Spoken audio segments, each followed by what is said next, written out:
Hi, Buan. Vanakkam. Assalamu alaikum.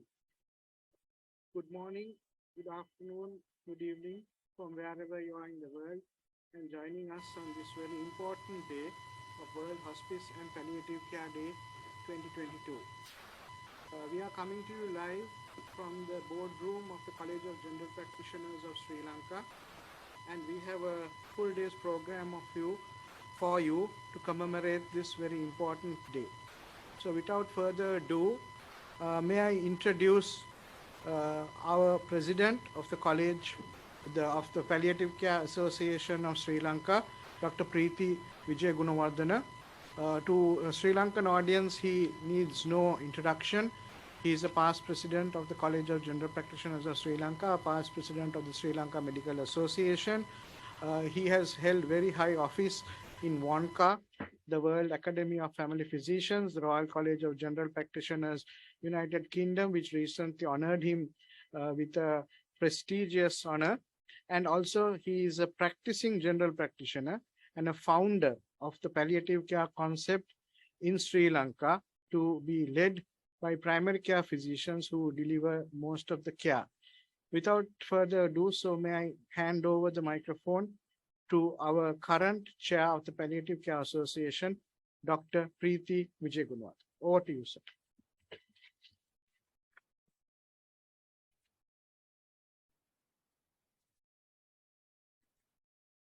Thank you, Dr. Ruiz, for that introduction, flowery introduction. Thank you very much. I'm delighted to be here to celebrate World Hospice and Palliative Care Day 2022.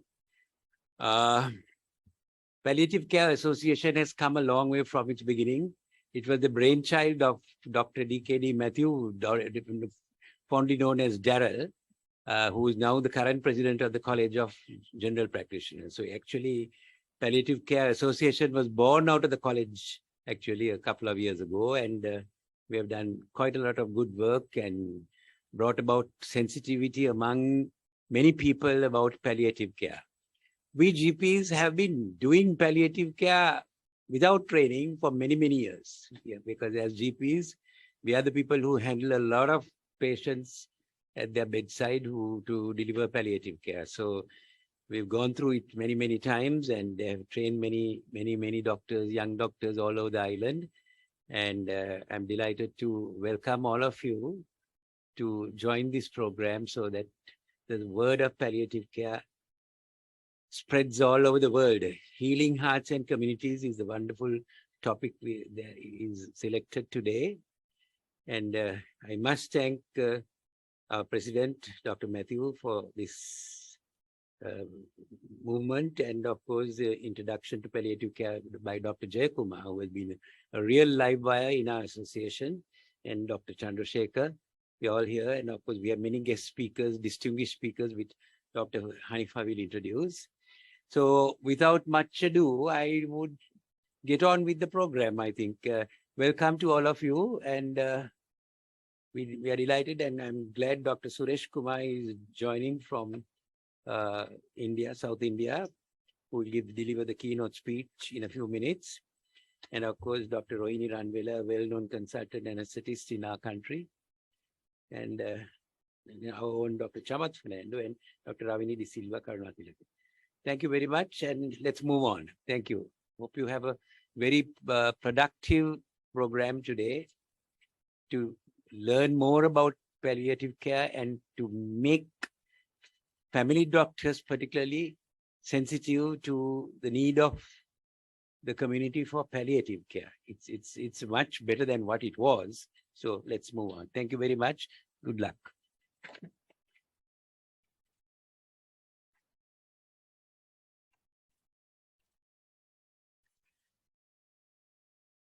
Thank you, Dr. Vijay Gunawardana, for those encouraging words.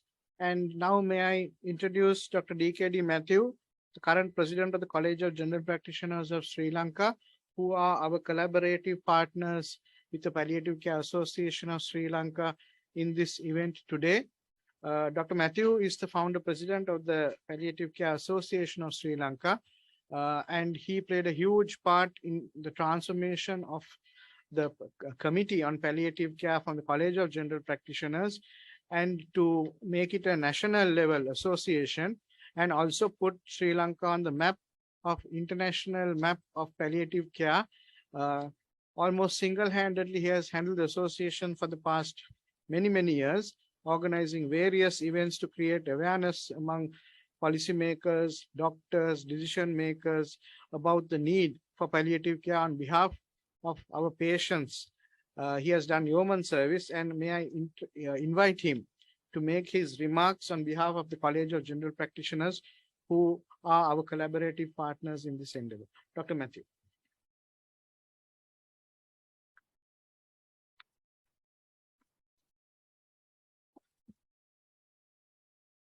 Good afternoon to all. Thank you, Ruiz, for kind introduction.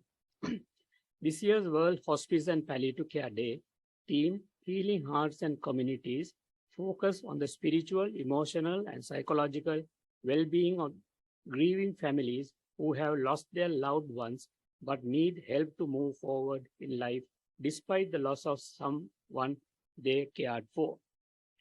Since our expert panelists will contribute latest knowledge in palliative care, I thought that I will run through the memory lane of palliative care development in Sri Lanka. Way back in 2011, Dr. Suresh Kumar directed WHO Collaborating Center for Community Palliative Participation in Palliative Care and Long-Term Care, Institute of Palliative Medicine, Calicut, Kerala, India, was invited to deliver a presentation on palliative care at the SLMA sessions. During that visit, he was invited by Dr. Ruiz Hanifa and Dr. Eugene Correa, the then president of the College of General Practitioners of Sri Lanka, CGPSL, at the college office. The outcome of this meeting was that a palliative care committee of the college was formed and an MOU was signed between College of General Practitioners Sri Lanka and the Institute of Palliative Medicine, Calicut, Kerala, to conduct 2-day certificate courses in palliative care for our doctors at a time no one was interested in palliative care in Sri Lanka, and it was an unknown area in medical education.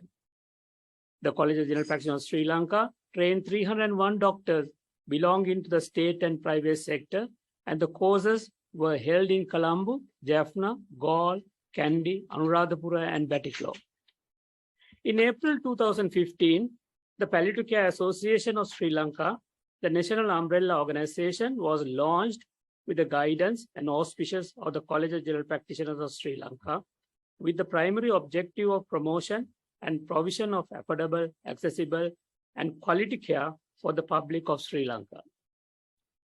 At the launch of Palliative Care Association of Sri Lanka, a souvenir was released under the theme Caring Beyond Care, and I would like to quote from the message sent by Professor David Clark, Professor of Medical Sociology, University of Glasgow, on this occasion. He writes, quote, "Way back in 1961, Dr. K.R. Rustamji, one of the architects of the Ceylon Cancer Society, visited Dr. Cecily Saunders at St. Joseph's Hospice. He shared with her his ideas about the Bandaranayake Memorial Home, which was soon to open.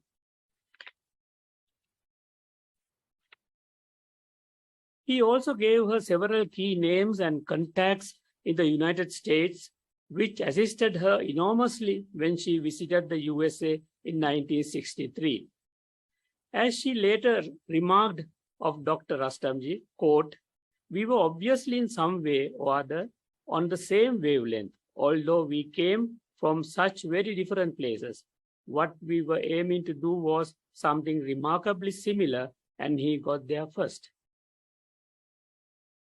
The Palliative Care Association of Sri Lanka continued to train doctors, nurses, and caregivers together with a team from the Institute of Palliative Medicine, Kerala, India. It is worthy of mentioning that significant contribution was made by the Palliative Care Association of Sri Lanka towards the development of National Health Strategic Master Plan prepared by Curative Services of the Ministry of Health for Sri Lanka for the period of 2016 to 2025. This young organization has world recognition by successfully gaining membership with world-renowned centers such as World Hospice Palliative Care Alliance, International Association of Hospice and Palliative Care, and Asia Pacific Hospice Palliative Care Network. Thank you.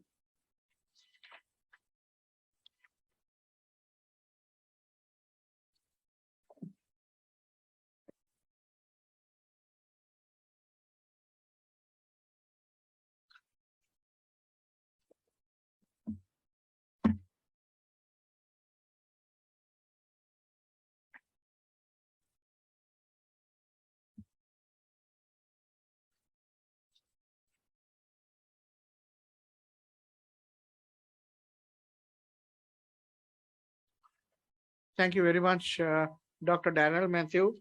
It's always very important to remember your history because you need to know where you come from before you need to know where you're going. So thank you very much for recapping that history for us and our audience. Now that we have got through the formalities of the webinar, may we get into the technical part of the session. And I have great pleasure in inviting Dr. Nj Kumaran, who is a consultant clinical oncologist at the National Cancer Institute of Maharagama. He is also the current president of the College of Oncologists of Sri Lanka, and he is a founder board member of the Palliative Care Association of Sri Lanka. In fact, it was Dr. Jayakumar's initiative on which we are here today. He was very keen to show our patients, our professionals, and our colleagues to highlight the awareness of palliative care in Sri Lanka. So I can find no suitable expert in the country to talk to you about introduction to palliative care in the most simplest of technical terms. Over to you, Dr. Jack.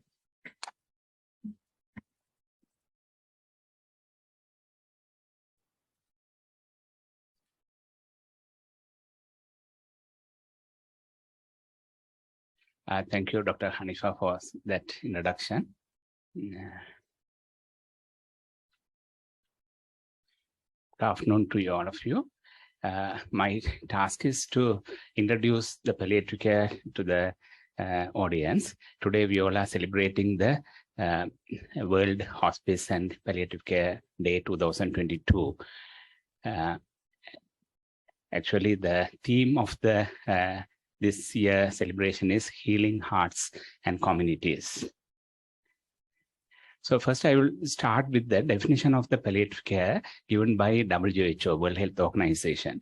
Palliative care is an approach that improves the quality of life of patients and their families as well, who are facing with life-limiting or life-threatening illnesses through the prevention or relief of suffering by means of early identification, and impeccable assessment and treatment of pain and other problems, physical, psychosocial, and spiritual aspects. So the main things are improving the quality of life, and those who are having life-limiting or life-threatening illnesses, not only the patients alone, their family members also. Plus, you have to tackle these pain and other problems, physical means and psychological means, social and spiritual means. Then need of palliative care. Who needs? That means palliative care is an important public health issue. You know, many people are dying. When they are dying, 60% of the people need palliative care. So the public health issue itself, actually speaking, each one has to have a good death end of the day. So life expectancy has increased, you all know, because of the advancement in medical care and expanded program of immunization and all. We are now only having a non-communicable disease most of the time.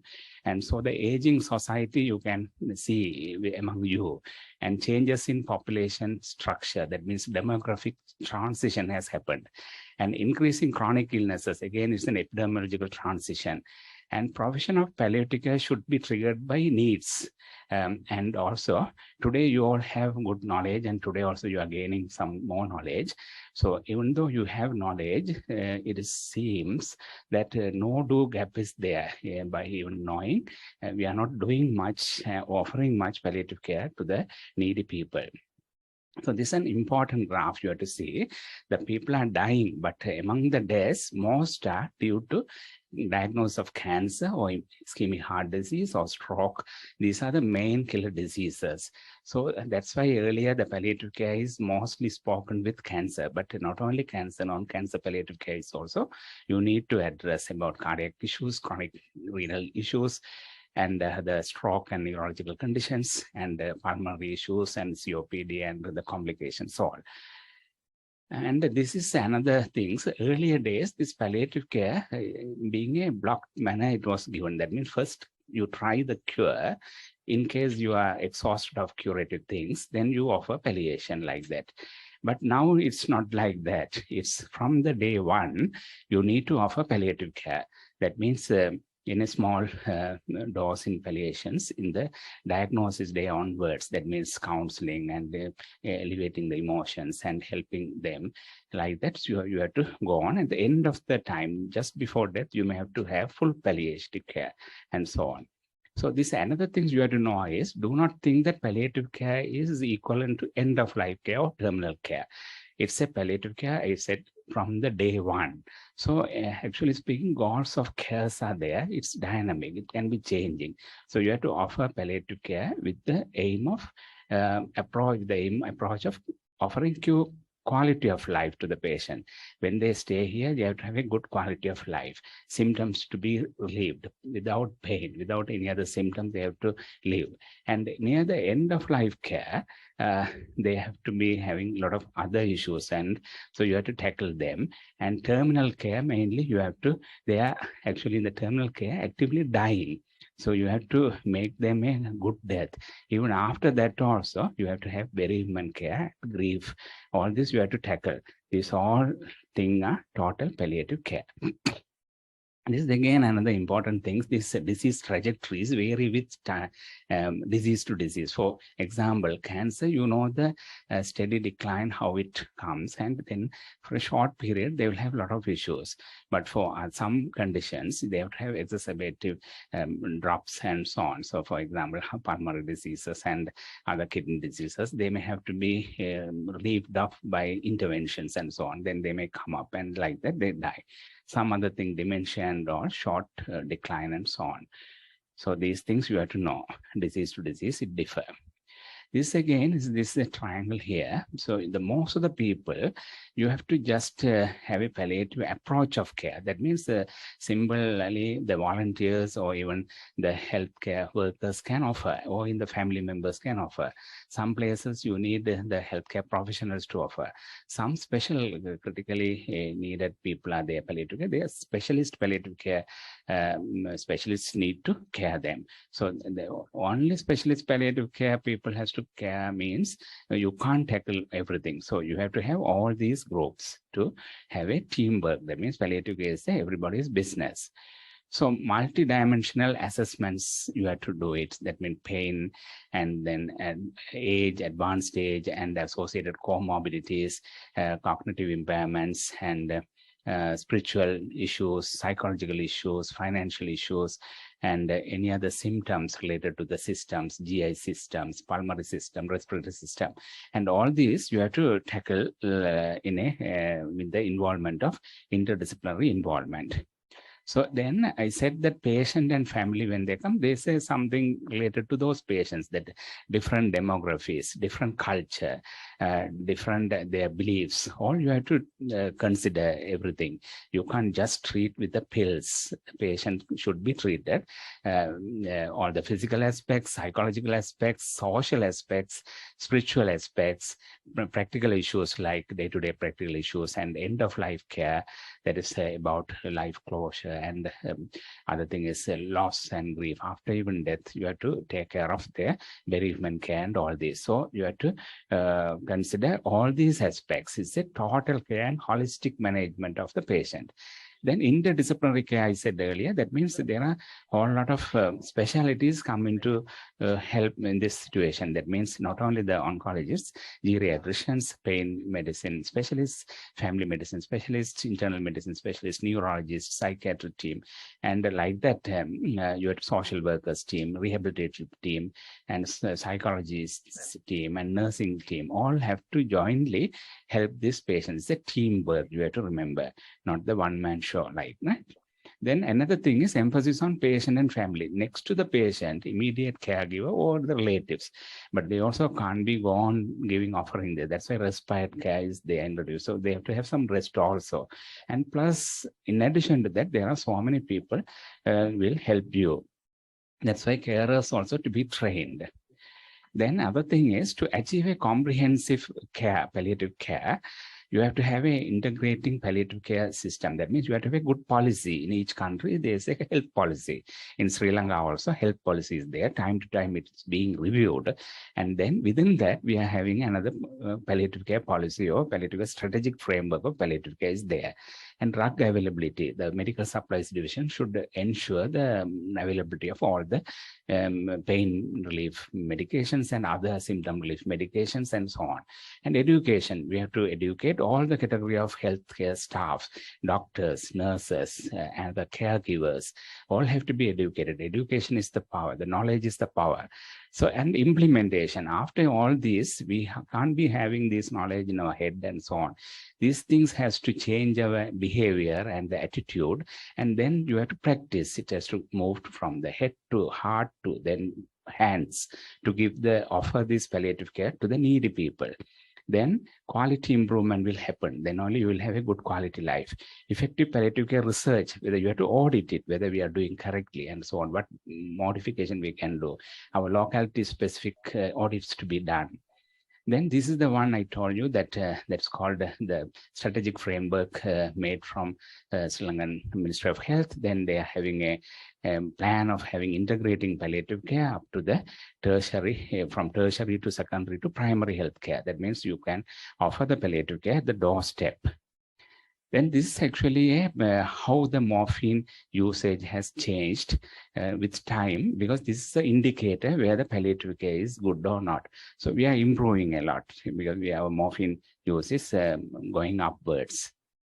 This is again the same thing earlier I said, community approach, then health professionals helping, then palliative care specialists help. So all has to join together and work for offering the palliative care to all needy people.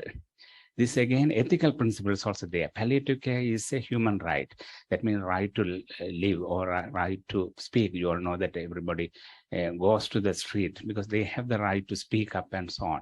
So similarly, the palliative care is a human right. So you have the right to have the palliative care all the time in this country or in the world also. So there are ethical problems because when you are offering any treatment, autonomy, you have to keep up the patient's autonomy. You can't force anything, and then beneficence of the bench should be benefit, it should not harm much. So social issues and all that you have to consider. As a humanistic manner, you have to offer this. And then other thing comes in palliative care is DNR and DR, that do not resuscitate or do resuscitate. When the disease becomes the expected final event, gradual deterioration of vital forces and resuscitative efforts do not succeed. So you should not go and intubate the patient and so on. So this one pre-planned manner, you have to tell to the patient, you may end up, you may come to this state. So you may not be able to go for the advanced life support or something like that, because otherwise the relatives also will be in a struggle to when to remove from the ventilator and so on. But still you have to remember, resuscitative efforts should be certainly be applied whenever there is a reversible causes are there, reversible pneumonia and cardiac arrhythmia or aspiration pneumonia, all these can be reversed. So in the sake of do not resuscitation, you should not offer, you should not deny the resuscitative part also, right? Yes. Then other thing is, this is a one paper article where the person has tattooed is do not resuscitate me. Because the thing is, I do not have a death wish. I just don't want to keep away in pain, like he has put it. So these things are there. So you have to remember. In Sri Lanka, there are so many hospices available around Maharagama Shandesavana Hospice run by Sri Lanka Cancer Society.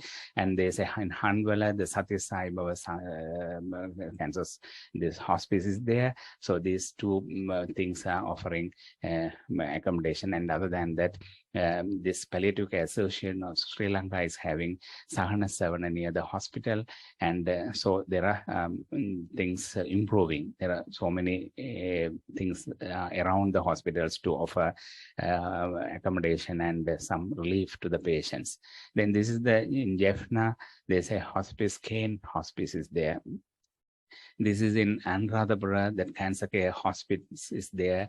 And there's in the eastern province in Eravur, there's a big hospice is there. So these are all the public funded hospices. So all can join. So there's no division among us. So we all have to join together and try to offer palliative care to the needy people. So thank you very much.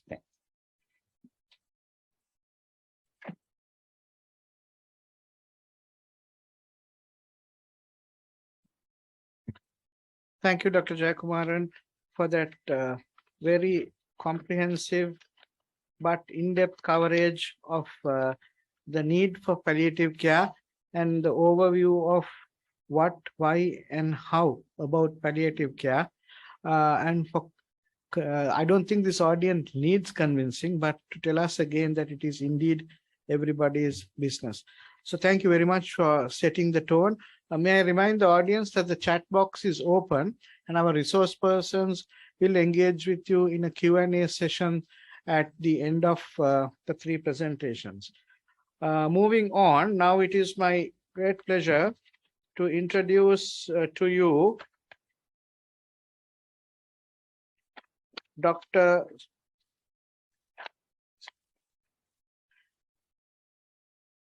Rohini Ranwala, who I have known, but I don't think she knows me because I was involved in this pain care business very early on in my career. And she, I would say, is one of the most pioneering anesthetists who was very involved in pain treatment and institution of pain treatment through various methods in this country. So Dr. Rohini Ranwala is a consultant anesthesiologist who worked at the NHSL, like I told you, where I used to meet her, and during that time commenced the pain clinic at the National Cancer Institute in Maharagama. So whatever the pathology is, the symptom of any mainly cancer or any other palliative care, one of the main symptoms is pain.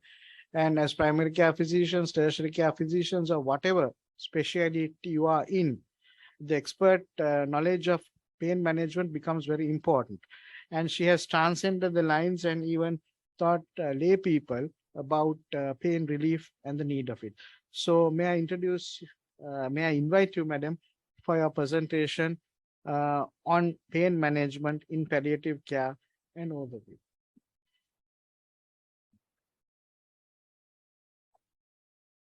Thank you, Dr. Hanifa, for your kind introduction.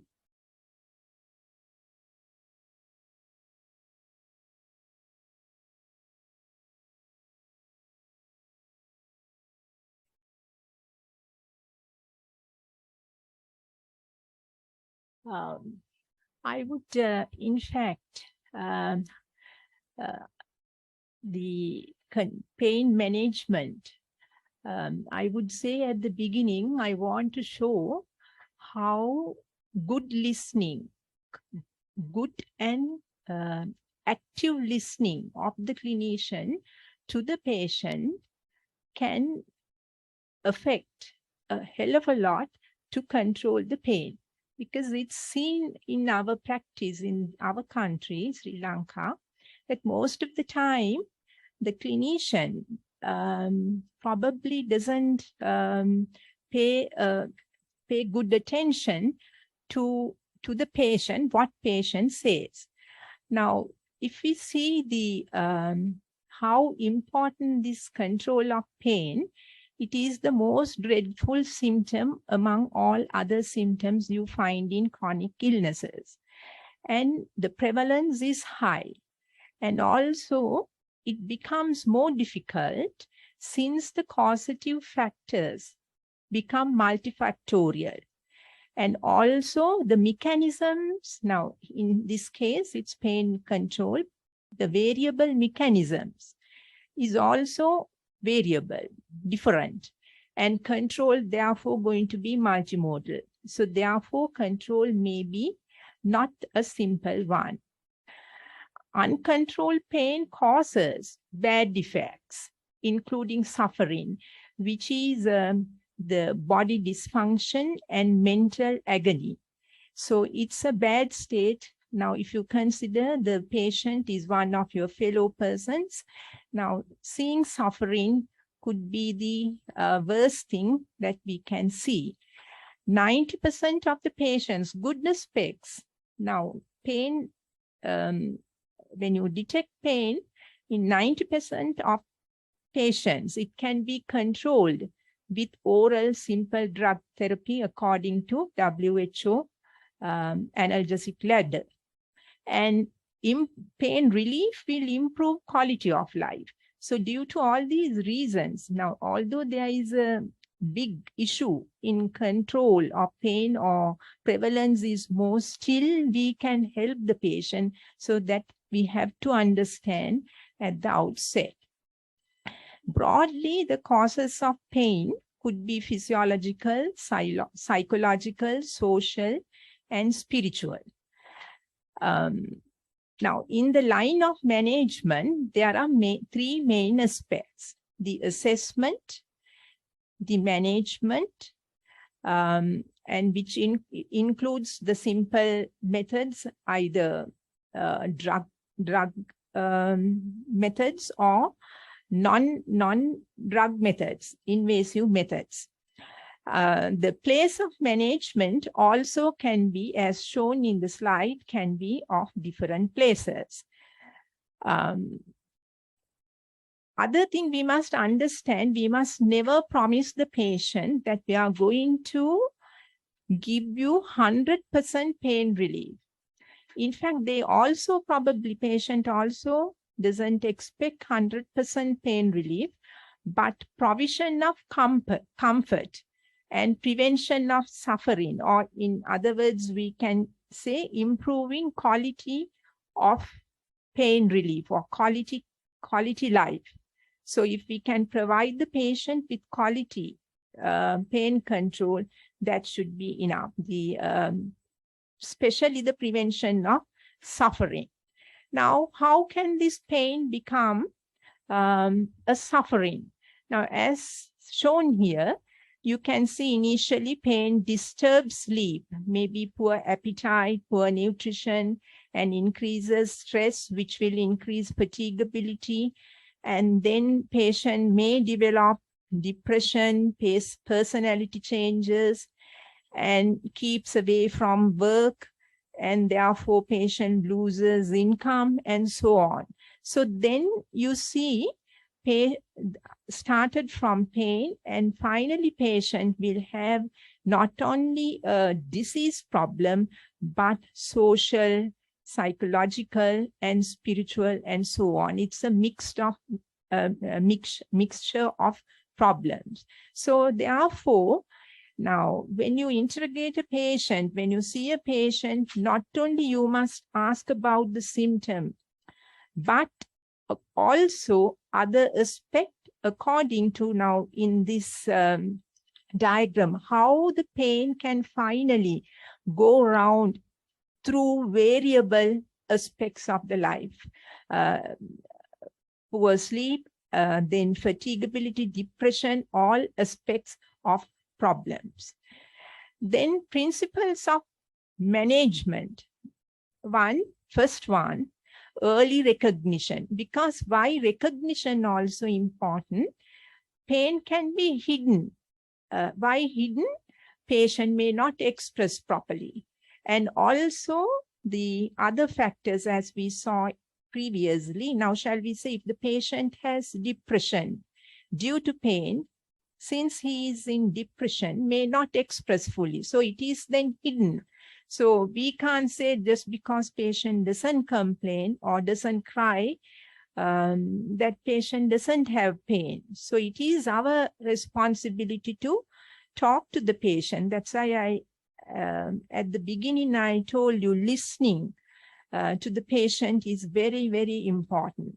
So recognition of pain. Then starting care early, may not be drug therapy, but just talking to the patient, looking at the keeping eye contact and explanations may be sufficient at the beginning. Then once the drug treatment or any other intervention is necessary, start early, the right type of treatment to be started early.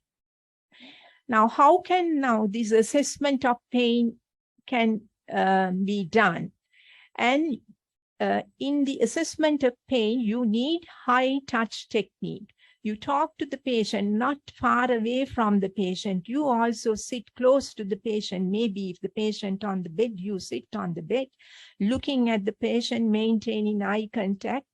You go with the patient, or you must be empathetic with the patient. And assessment, broadly, you can say assessment of the symptom. So we know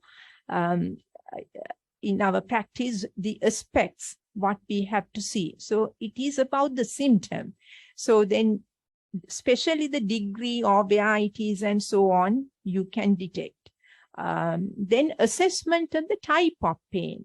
That's the main thing. You need to know to diagnose the type of pain, the nature in the treatment of the patient, giving medicine or giving an interventional technique. You must know whether it is a visceral or somatic pain or nociceptive pain, which means differentiation between the nociception and neuropathic pain you can make with the knowing symptomatology. So you have to ask the patient, talk to the patient, or assessment is very important to see whether it is acute or chronic. So once you define neuropathic pain, you give mostly very accurately for the medicine for the treatment of neuropathic pain. So here too, it's the listening or assessment, talking to the patient is very vital to pinpoint the type of pain. And also assessment of other associated factors, maybe psychological or any other social implications. So you must not just stop your assessment at the symptom level, but you must ask what the how the family is, any problems in the family, any financial issues or spiritual implications, and so on. So you have to maintain a good discussion with the patient. Now, here I have put down in nutshell, now hidden pain. That's why it is known as a rat model, because the person also may be hidden, the patient, and also he or she would keep the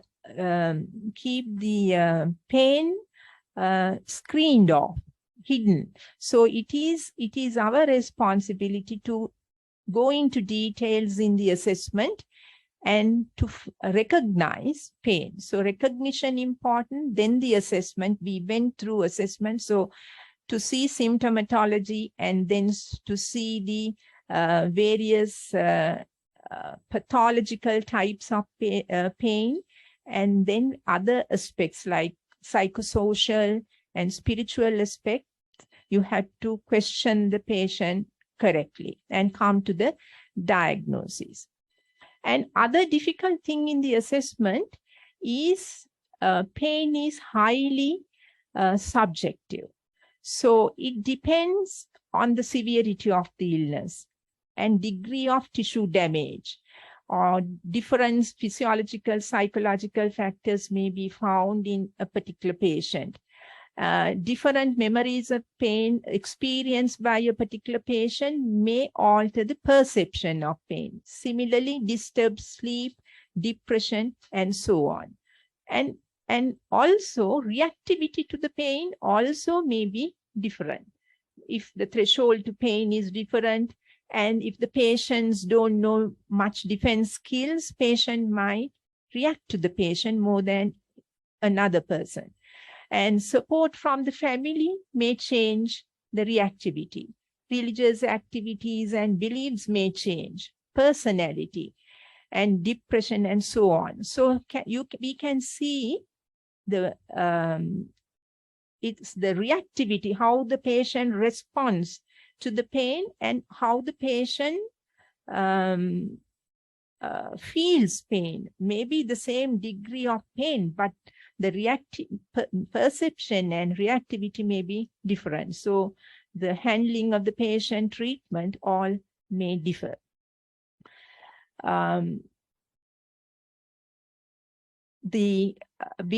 Once you maintain a good rapport and assess the patient through your listening techniques, the most important thing is making the diagnosis, possible diagnosis and treatment plan for the patient. And then you have to assess the response to pain and you have to record all that. And maintain friendly interviews right throughout the management of the patient. And remember, it's not only the patient, but the caregiver or the family members involved in the with the patient should also should be handled if they have some issues. They should be explained, and they are feeling how the family members feel about this patient, whether they are too anxious or depressed, and if necessary, treatment should be given. So it's a holistic, total treatment. It's not only the patient. So we must not forget the caregiver and the family members. Always allow the patient to express their feelings and suggestions. Listening to the patient is the most important thing, rather than intervening what patient tells us.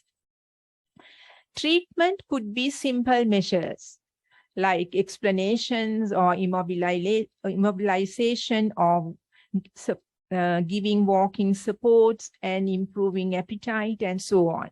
And then simple drug therapy according to WHO analgesic ladder. The first step includes simple drugs, and then weak opioids in the second step, and then strong opioids in the third step. If the patient presents to you with severe pain, we don't have to start from go through all three steps from the first one, but you give the collection of drugs, the drugs from the first, second, and third. Then also non-pharmacological treatment, very highly variable, physiotherapy, recreational activities, music, art, meditation, acupuncture, and also, most importantly, in very difficult cases, maybe nerve blocks, interventional techniques. So the principles of the treatment is recognition, start early treatment, start opioids early rather than being reluctant, especially for severe pain. And if patient develops tolerance means patient needs higher doses for the same effect, then we can rotate the type of opioid. We say opioid rotation. So type can be changed, the dose can be changed, and the route also. Simple drugs first, and select according to the type of pain, whether it is a nociceptive pain or neuropathic pain or colicky pain. And regular administration is important, and according to the response, that is pain relief, how much pain relief has been obtained, tailor the dose. If the pain relief is not good, you increase the dose. And then in between pain, treat breakthrough pain and also treat any other incidental pain. So it's mainly what I wanted to highlight, these principles, the recognition, assessment, and treatment of the patient, and also, if necessary, the family members also, but all the time keeping in touch, listening technique for the clinician. Thank you.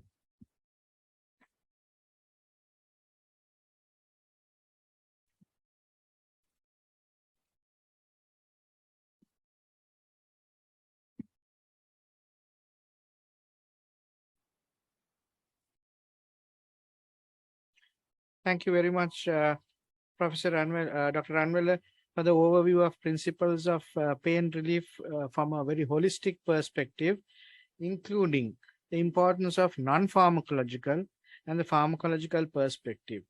And may I thank you on a personal note for re-emphasizing the need to care versus treat pain in patients and making the patient the center and not the pain relief the center of care. Thank you very much for that very, very needed message these days, because we are becoming very technical. And I, at this point, want to refer to the Landsat report on death. It was released, I think, about 3 or 4 months ago, and they talk a great deal about the need for pain relief at various stages of care, including at home. They say we have medicalized death also, and we as a profession are trying to take ownership of not only birth but even death. So I think your words are very comforting to us.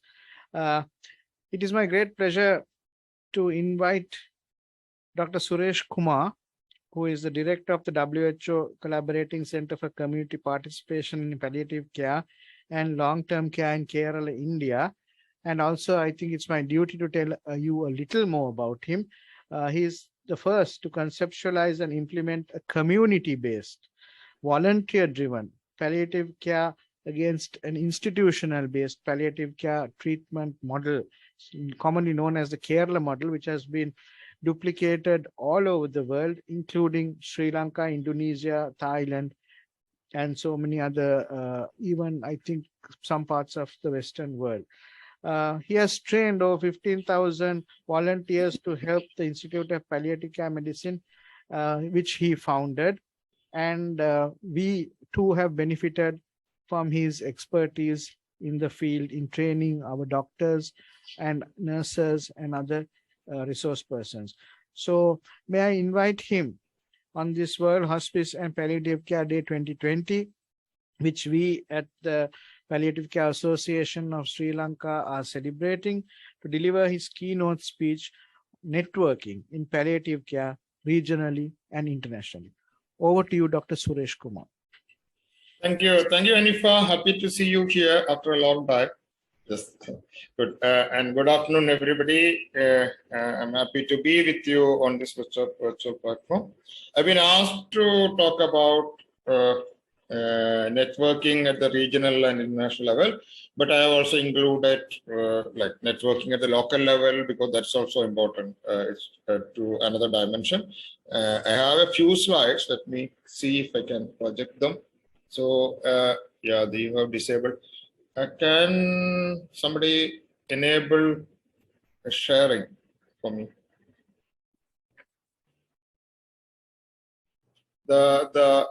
Somebody has to enable the. We are trying to do that for you, Dr. Suresh Kumar. Please bear with us for 1 minute. Yeah. It's enabled. Yeah. I can see. Can you see my slides? Not as yet, but I think I'm sure it will come on in a minute. Yes, we can see it. Okay. So it's only a very brief presentation, looking at the key points related to networking. It's important to network locally, and let's discuss how and with whom, and also regionally and globally with other palliative care groups, and then I'll focus on what's happening in our countries, in the Southeast Asia region, and also globally.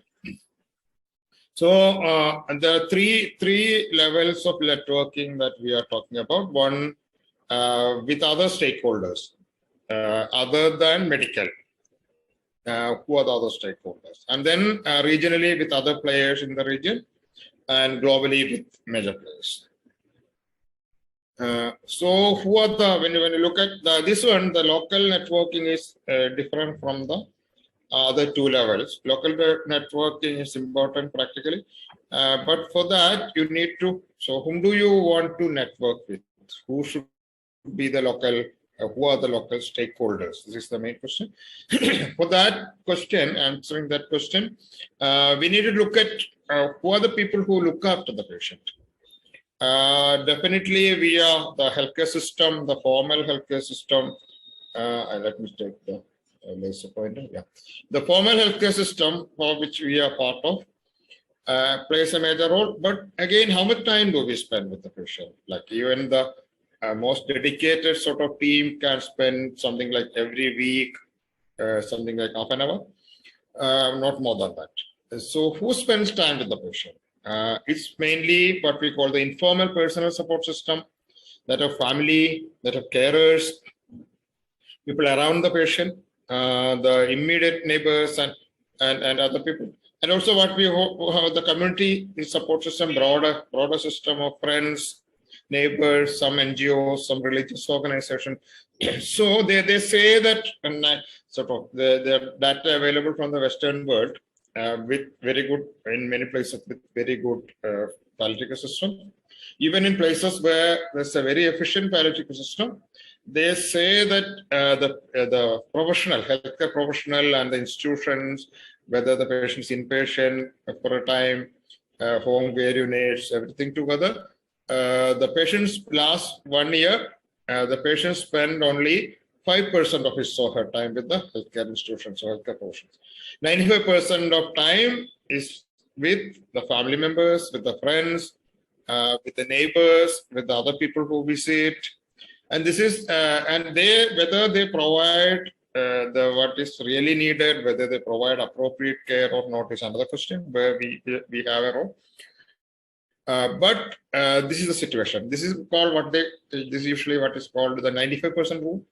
The 95% rule says that in the last few years of life, a patient who needs support medically and also non-medically spends 95% of his or her time with the family members and with the neighbors, friends, relatives, and other visitors. Only 5% of the time is spent with the healthcare institution. So we need to, if you want to improve the quality of care, we need to focus on the informal care system also, because this is how the patient is being taken. We know most of our lower middle income countries, we know this actually. Most of the time is the family carers with them, and if they know how to do it, if they do not feel helpless about it, the care would be better. Sorry for the cough. I've been traveling all these last couple of weeks and whatever. So the one area which has been ignored locally is actually the need to capacity build in the community. The people who actually spend time with the patient should know what to do.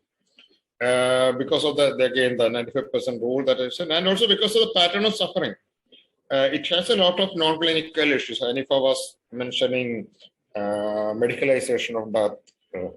Because the death and dying, terminal illness, bedriddenness, these are not just medical issues. These are issues with a huge social, spiritual, emotional dimension, as well as a medical problem. So we cannot say that we'll handle this. No, we can say that we'll contribute to. So again, who will handle it? So people who are around the patient need to be empowered. So that's another one. And also healthcare, the concept, that health and healthcare needs need to be seen not just as clinical service, but need to be seen as the responsibility of the community. We usually, when we talk about preventive health, we talk about prevention of diseases, we talk about sanitation, we talk about smoking and stopping smoking. We usually mention this because this need to be seen as a responsibility of the community. Similarly, end-of-life care, palliative care, also need to be seen as the responsibility of the community. So these are the people around us. These are the local stakeholders with whom we should network, with whom we should. There can be local organizations, there can be local institutions, educational institutions, workplaces, other small groups. This need not be palliative care groups. It can be a group in education. This can be a group in livelihood support, whatever. So we need to network with them, and then we need to train them. People, we need to empower them. So this is what we call local networking. And when they say that the impact of your work in the society is in two levels. One is the direct impact. Direct impact means the work on your patient care. You look after 100 patients in a year, and this patient and family benefit, and the suffering is reduced for them. That is direct. Indirect benefit is that what you help others to create. You train a lot of people. You train professionals and non-professionals. They look after a lot of people. They train other people. So this is what we call the indirect impact. So because palliative care is pretty new, and we are all sort of beginners or pioneers in the area, we need to look at both this. So we cannot just say that, okay, I'll develop a unit which will look after, say, 100 patients a year or 200 patients a year. And because the number of people who need to be covered is huge, and also the needs are also huge. It's not just medical. So I look at it as sort of areas in which we can make direct impact, and also areas in which we can make indirect impact through training, sensitizing, and talking to people, empowering people. So there have been a lot of studies which shows that actually for most of the institutions, the area marked in red, like they say that when you continue to develop, at some point there is a critical point at which it takes off. And they found that the one in green at the lower side is your direct impact. Direct impact, there's a limit to your direct impact. You cannot look after all the, one institution cannot look after all the patients, and but so you need to depend a lot on the indirect. This is the indirect impact which takes off. This was our experience in Kerala also. We started in '93 with a few units doing patient care, but we started giving it out to other people, to train people, encouraging them to initiate something. And now Kerala has around 1,450 palliative care home care units covering the whole area. And most of it happened because of this, the training that is given to other people, encouraging them to start something rather than our own initiative to run them. So this is one thing. Network locally, network with the community organization, network with the religious organization, network with the political organization, network with institutions in your area, encourage them to learn, encourage them to take it up further.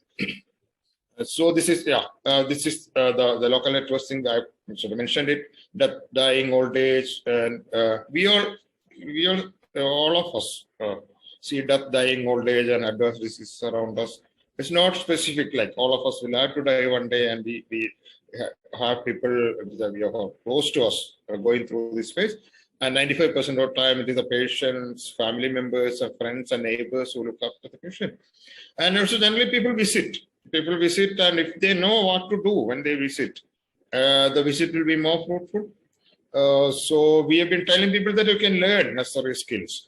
And when anyhow you are spending time, anyhow you are traveling to the patient's place and visiting, because this is somebody who may be your grandfather, your elderly uncle, your old classmate, whatever. So anyhow you take some extra effort to learn how to look after. So this is one area. Local networking. And training is crucial. You need to train also, you need to encourage them to take it up, because that is what we call the political process. Like if you train and you want them to work under you, this may not work. You train them and you sort of leave them to do their own work, encourage them to take up their own work. And this is it develops. This is the usual history. You have an organization, you start as an organization with no connection. That's the stage where many of these new palliative units are there. Then you slowly start linking up with the other partners, other groups, other institutions, other organizations. And at some stage, what we call smart network, you move to the periphery and put the vision in the center. The idea is in the center. So the idea is open. It can be shared by everybody. And then they don't need your permission to take it up. So this is how, if you really want to develop the concept, if you really want to make sure that all the needy are covered, you really want to make sure that the quality of work need to be improved, this is the way how we do it. And then, look, of late, there have been a lot of discussion on networking regionally with other groups in the region, beyond the country, exchanging ideas, because there will be something that you have developed in your area, a new idea. There may be another group remotely in India or Nepal or Bhutan who may benefit from that idea, and vice versa, something that is developed in Nepal. So some of these ideas can be exchanged, and people can support each other. So you can come out with, there is a platform available, you can come out with your problem, and another group can say that, okay, well, we have gone through this, and this is how we tackle it. So, and also learning from each other. So this is the WHO recently, the WHO Southeast Asia Regional Office, we are part of that Southeast Asia region, recently initiated some steps in this direction. First one is that what we call the palliative, there is a NCD, a non-communicable disease network being developed by Southeast Asia Regional Office of WHO. And under that, there is a subgroup of palliative care, palliative subgroup. And then many of you must be aware that there is a regional clinical forum in palliative care for Southeast Asia to discuss clinical cases. I'll give you a few more details. So this is the currently the palliative subgroup. Usually the training institutions organizations have potential to train others and potential to develop others are invited into this network. Currently in Southeast Asia region, we have 7 countries participating. And you can see that from Sri Lanka, there are 2 organizations who have been invited to be part of it. One is Palliative Association Sri Lanka, and another is College of Palliative Medicine of Sri Lanka. So this is the idea is to all these institutions, organizations, different countries, work on a common platform to exchange ideas, exchange information, develop a pool of trainers, and also work with other NCDs. I will come to that. So capacity building through short training programs together. And for example, the faculty can be drawn from different countries, different institutions, because the online, the COVID has sort of brought out a huge potential for these online learning platforms, which can be utilized. People don't have to, faculty may not need to travel to the other country, but can be in one place. And so networking is important. Advocacy, policy issues and other issues. When we work as a group from different countries together, we have a much louder voice and service delivery also. The plan, we had a recent meeting, I think Nj Kumaran was representing Palliative Association at the call by WHO recently. And then this is what's happening now. One, we have a clinical forum which meets every 3rd Monday of every month. One group from one country will present a case and we'll discuss what are the options. How will you do it if it were in your country? What are the, so this is one way of developing, exchanging ideas and mutual support. This is already in place. And then mainstream of palliative.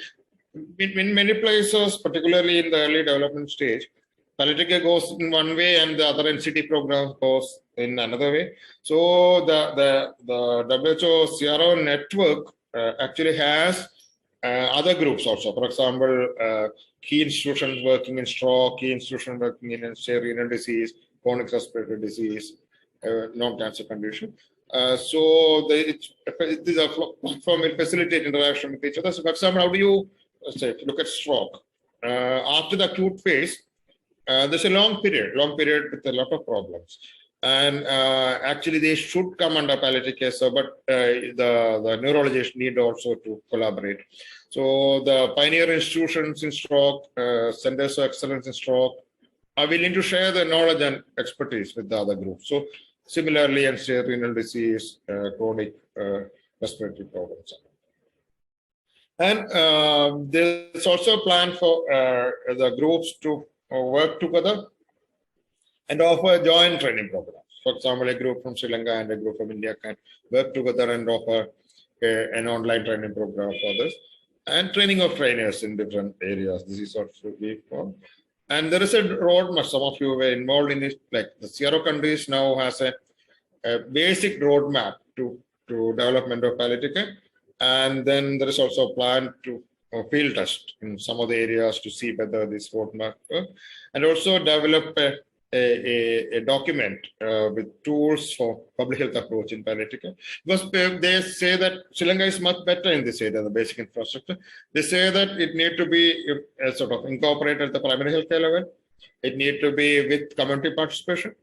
But working models are not available in many places. So we are hoping to develop, drawing from experience from, for example, Kerala, experience of Sri Lanka, experience from many of these countries. This is how it can be done. So this is the plan for the Southeast Asia Regional Palliative Care Network, which is already started working, and the Lanka Forum is doing all the other work have been started. Then global. Global again, one example is, there are many patchy areas, but one example that is recently developed, last 4 years. Many of you, some of you again, Jagama was part of it. There's a fellowship in palliative care, global, with around, so each batch for running for 6 months with some mentors and some online programs and regular work assignments and all. And the focus is on development of palliative care in low and middle income countries. And those who complete the course remain within the system as mentors and promoters and trainers. So now we have a pool of around more than 350 palliative care experts who have done the course and who remain together. It's not, the important thing is that it's the system of staying together. People stay together, exchange ideas, people mentor the oncoming batches and other groups. So this is actually a collection of expertise from various countries. People are willing to work together, willing to work each other. So this is also one example of a global network that is emerging, of which again many of you can be part of it. Sri Ajama was he did a course a couple of batches earlier, and the previous batch he was a mentor. So this is what I have to say. Just a brief introduction. There are a lot of possibilities, numerous possibilities. And also we need to work together, because we don't have to reinvent the wheel. We don't have to, and also there may be, if we have a problem, there may be somebody who is aware of the solution. And if we have a clinical issue, there will be somebody who will be able to suggest a practical way out of it. So a collective of palliative care experts and palliative care groups from all the low and middle income countries can actually do a lot. And actually this is the idea, and we have been working on it for the last couple of years, and then it's ongoing. Hope to see many of you on many of these forums in near future. This is my email address, so I'll be happy to receive emails and also receive questions from them, and I'll be available to answer any of the queries that are there. And thank you very much for this opportunity. And again, so I've been a regular visitor to Sri Lanka till the COVID came, and hope to go back, hope to come back to you. But this has been a good opportunity to meet many of you.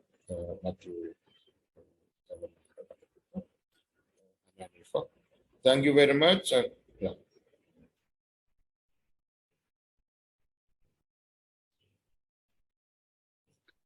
Thank you, Dr. Suresh Kumar. Before I go to comment on your presentation, I like the last slide you showed, which I think reminds that it's tea time or coffee time for all of us. But unfortunately, we are virtual, so we enjoyed the picture you showed us right at the end. So thank you, Dr. Suresh Kumar. Just to moderate on your presentation for a minute, yes, we might individually be interested or capable of delivering palliative care. But as you have shown us, it is more important to use the network of resources. We have to have a real impact at community level. And also, thank you very much for reinforcing the concept of inclusivity rather than exclusivity in delivering palliative care at community, primary, secondary, and tertiary care level. Also, Dr. Suresh Kumar also picked up on my comment on the Landsat Commission report on the value of death. I think all those who are involved in palliative care or any other terminal care illness ought to spend a few minutes, more than a few minutes, actually, it's a 48-page report, to read it and get concepts of it. Thank you, Dr. Suresh Kumar. You have been a great friend to our Palliative Care Association, and we look forward to working in collaboration with you all the time. I would not say near future, but all the time. Thank you, Hanifa. Thank you very much. Now it is my pleasure to invite another president of a clinical college to share her words of wisdom with us. May I have the privilege of introducing Dr. Ravini De Silva Karunatilaka, who's a consultant chest physician attached to the National Hospital of Sri Lanka. And as I said, she is the current president of the College of Pulmonologists in Sri Lanka. So it is indeed very rare to have 2 or 3, in fact, presidents of professional colleges addressing a particular issue. That itself shows the importance that palliative care is everybody's business from whatever specialty you are. So Dr. Ravini, may I invite you to talk on your designated topic of managing respiratory symptoms in a palliative care setting. Over to you, Doctor.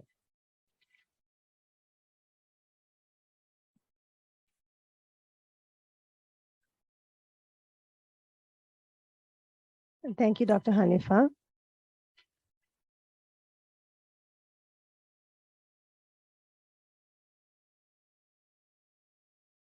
So good afternoon, everybody. Within the next 15 minutes or so, I will quickly take you through respiratory symptom management in palliative care. I hope to talk mostly about breathlessness, but if time permits, I'll quickly go through managing chronic cough as well. So what is breathlessness? And is breathlessness proportionate to the degree of hypoxia in a patient? So if I'm to answer the second question, the answer is no. There is a distinct difference between hypoxia and breathlessness. So let's look at this diagram. So if I explain this to you by a simple example, if a person who is sitting in one place suddenly starts running, there is increasing in demand for oxygen. So that is called as a perceived need. And your body is able to adjust accordingly and increase on the physicality of breathing, which is to increase the respiratory rate and the tidal volume, and the appropriate response is achieved by the respiratory centers. But unfortunately, for a person who is suffering from a respiratory illness, is unable to achieve the appropriate response, and there is a mismatch between demand and supply, and a patient experiences breathlessness. But is it as simple as that? Well, no. There is a difference between how each of us perceive breathlessness, and that is because we have inputs coming in from the limbic system and the cortical systems. So if you are an anxious person, you are very emotionally vulnerable, and depending upon the pre-morbid state, how you perceive breathlessness would be very different to another person. Similarly, through the cortical system, the thoughts, the fears, the expectations, and the previous experiences will also cloud the way a person experiences breathlessness. So what I'm trying to drive home here is hypoxia does not account to breathlessness, is not the only factor that is there in breathlessness. Breathlessness will depend upon how many more factors that have different inputs from different parts of the brain. So there is scientific knowledge that breathlessness, irrespective of the cause, activates certain areas in the limbic system of the brain. So this leads to a very complicated definition of what breathlessness means. So remember, it is a subjective experience of breathing discomfort, and this comes together from various factors, principally the physiological impairment, and of course, as I mentioned earlier, the psychological, social, and environmental factors will also influence how a person perceives this feeling. So this is very much similar to how a person would perceive pain. And this secondarily induces a physiological reaction in the body, and it will also create a behavioral response. And this behavioral response may be anxiety and panic attacks. So why are we worried about the symptoms such as pain, breathlessness, constipation, fatigue in palliative care? What we need to understand is that irrespective of what the original illness is, there is a group of symptoms that cluster together towards the end of life. And these symptoms are the ones that dictate the quality of life in our patients. So understanding how to manage these symptoms is extremely important for people who practice palliative care. So is breathlessness common? Well, it is commoner than we think. It is not only confined to patients with chronic respiratory disease, but also seen in most end-organ failures and also in 1/4 of cancer patients as well. And this prevalence increases as death approaches. So the key point up till now is that, remember, breathlessness is a subjective experience and does not account only to hypoxia. And it can only get described to you by your patient and interpreted also by your patient. It involves a complex set of interactions, both physical, psychological, and emotional factors. So how should we manage a breathless patient? First, as of always, this was said before, look for any reversible causes. And there can be many of them. Remember, the patient who's dying of cancer may be having bronchial asthma. He may be having pulmonary edema. There may be a pleural effusion. So always look for a reversible cause and first address that. But remember, when we investigate these patients who are in the palliative setting, please do not unnecessarily investigate them. Do so only if the outcome of the investigation will actually change your management and it is also consistent within the goals of care. Now, we've seen many patients who are dying patients who are wheeled off for CT scans, and eventually that serves no purpose. So always stay within the goals of care and do so, do all your investigations only if it comes within those objectives. And these decisions have to be individualized for each of our patients. Secondly, once we have excluded a reversible pathology, the next is for us to ensure the treatment of the underlying disease is optimized. When all these two factors are taken into account, then what is remaining is what we call as chronic refractory breathlessness. Now, this is mostly seen with patients with organ failures. Now, to understand chronic refractory breathlessness and what drives it and what are the outcome of it, I will like to take you through this BTF clinical model. What does it mean? Breathlessness is in the center, and there are 3 vicious cycles that drive this breathlessness in these patients. The first is the breathing cycle. The next is the thinking cycle, and the one on the bottom is the functioning cycle. So what is the breathing cycle? So if we take, for example, a COPD patient, you will know that he has a very inefficient breathing technique. There is a lot of inspiratory effort, very little expiratory effort, which leads to dynamic hyperinflation. So recognizing the fact that your patient is having an inefficient breathing pattern is important, because there are certain interventions that we can take to improve the breathing pattern. Next is the thinking cycle.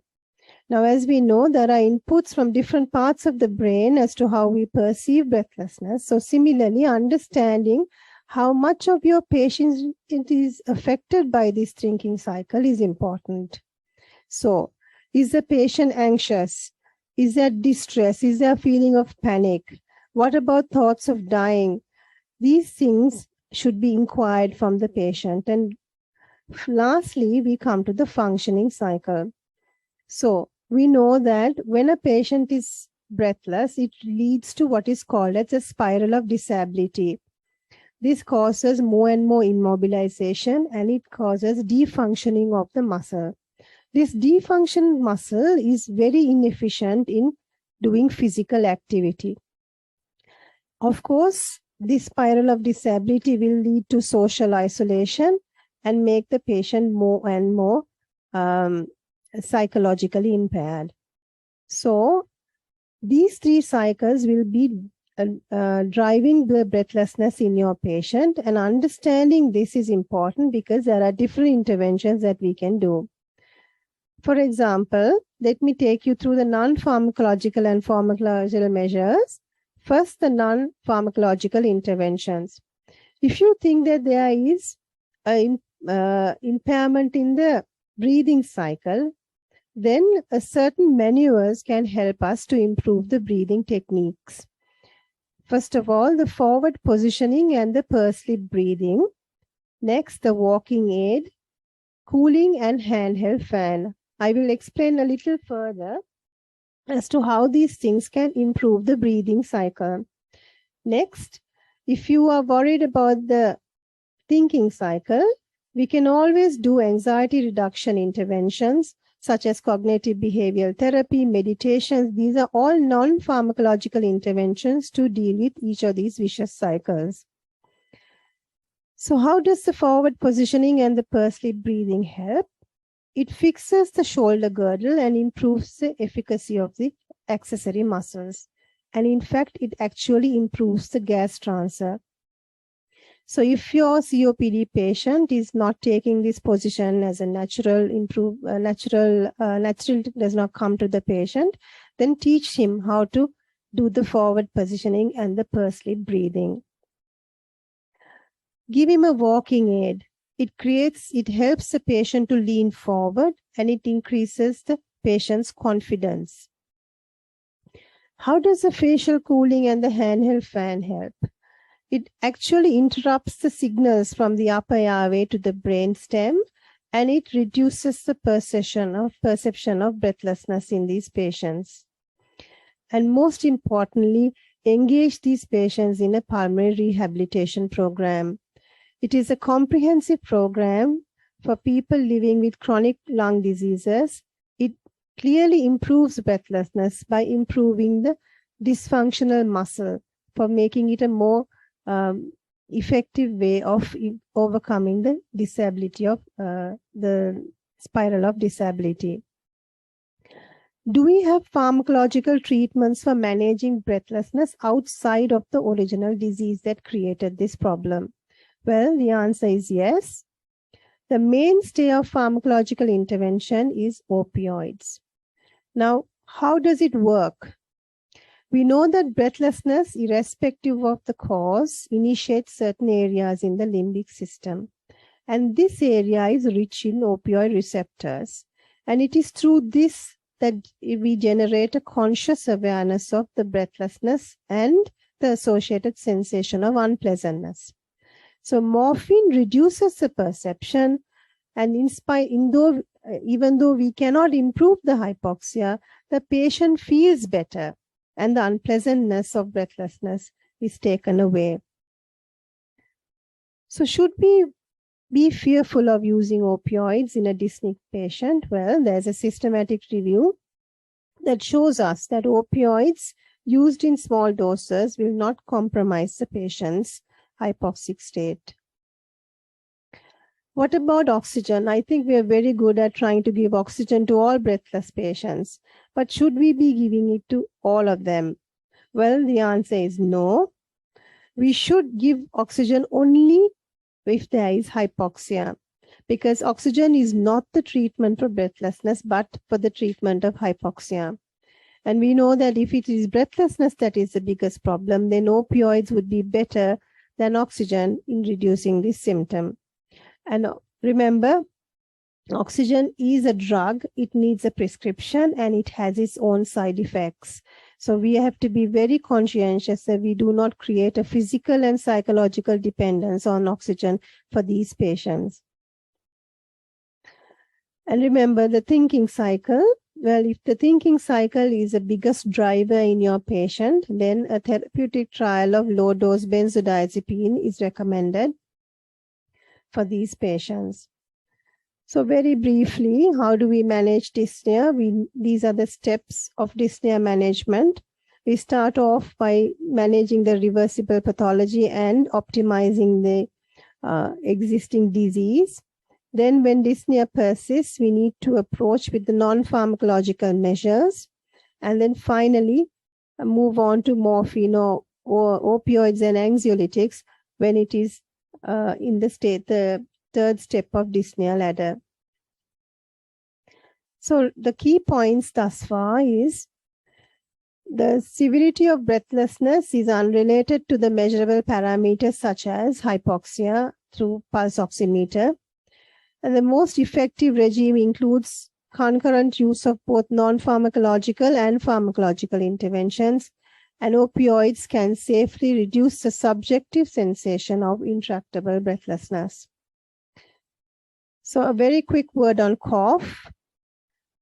The main point I want to drive home is cough is a protective mechanism by the body to clear the respiratory system of irritants and secretions. So cough is meant to be a friend than a foe. So when we manage cough, especially productive cough, we have to be very cautious to exclude any pathology that is driving this cough, for example, a respiratory infection, and then consider cough suppressants in these patients. So, and also another point I want you to remember is that commonest cause of chronic cough is three factors. One is the postnasal drip syndrome, the cough variant asthma, and the gastroesophageal reflux. And these common things occur commonly. So even in a palliative setting, your patient may be having a different pathology that is driving cough. So remember to exclude the common pathology before we consider cough suppressants in these patients.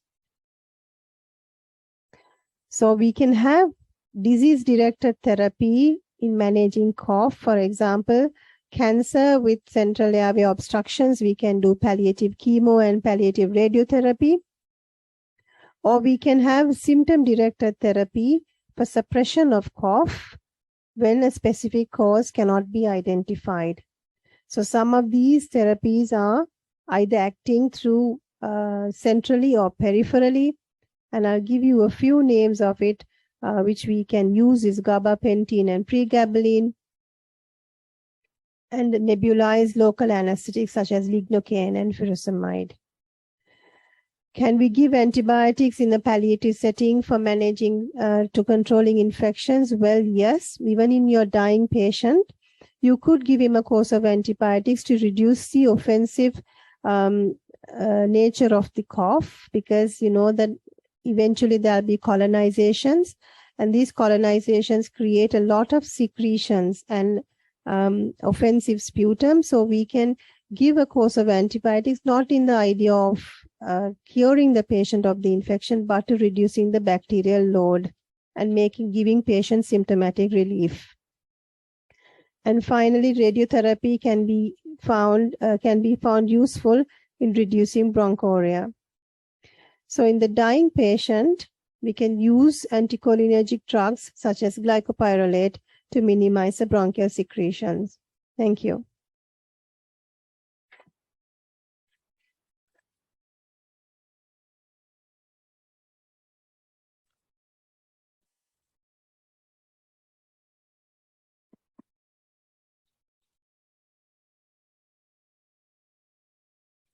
Thank you very much, Dr. Karnatilaka, for that very informative lecture. And may I particularly thank you for showing us the relevance of the pathophysiology of such a simple symptom as breathlessness in relation to the delivery of quality primary care and taking us through the intricacies of it in a clinically and evidence-based manner. Thank you very much. To the audience, thank you. We are getting your questions on chat. There are already a few questions with regard to pain. We will direct it to Dr. Anwal in a few minutes. So please do keep sending it in, and you do have a Q&A session coming up. Now, if I may get back to the program, we have our penultimate speaker, Dr. K. Chandrasekhar, who is no stranger to the College of General Practitioners and General Practitioners in Sri Lanka. He is a past president of the College of General Practitioners and a founder member of the Palliative Care Association of Sri Lanka. And he has contributed immensely in practical terms of delivering primary care in the community he works in. And he is going to talk to us today about general practitioners in palliative care, bystander or teammate. I think if I may tell you on a personal note, Dr. Chandrasekhar is neither a bystander nor a teammate, but he is actually an initiator of a lot of programs, especially in his community and elsewhere in Sri Lanka. Over to you, Dr. Chandrasekhar.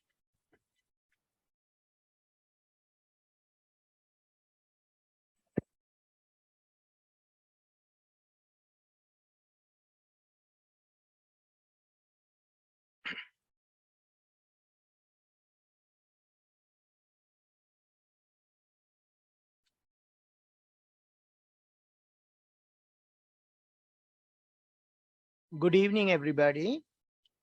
Thank you very much, Dr. Hanifa, for those kind words of introduction. I thank the board of the Palliative Care Association of Sri Lanka and the Council of the College of General Practitioners of Sri Lanka for the opportunity given.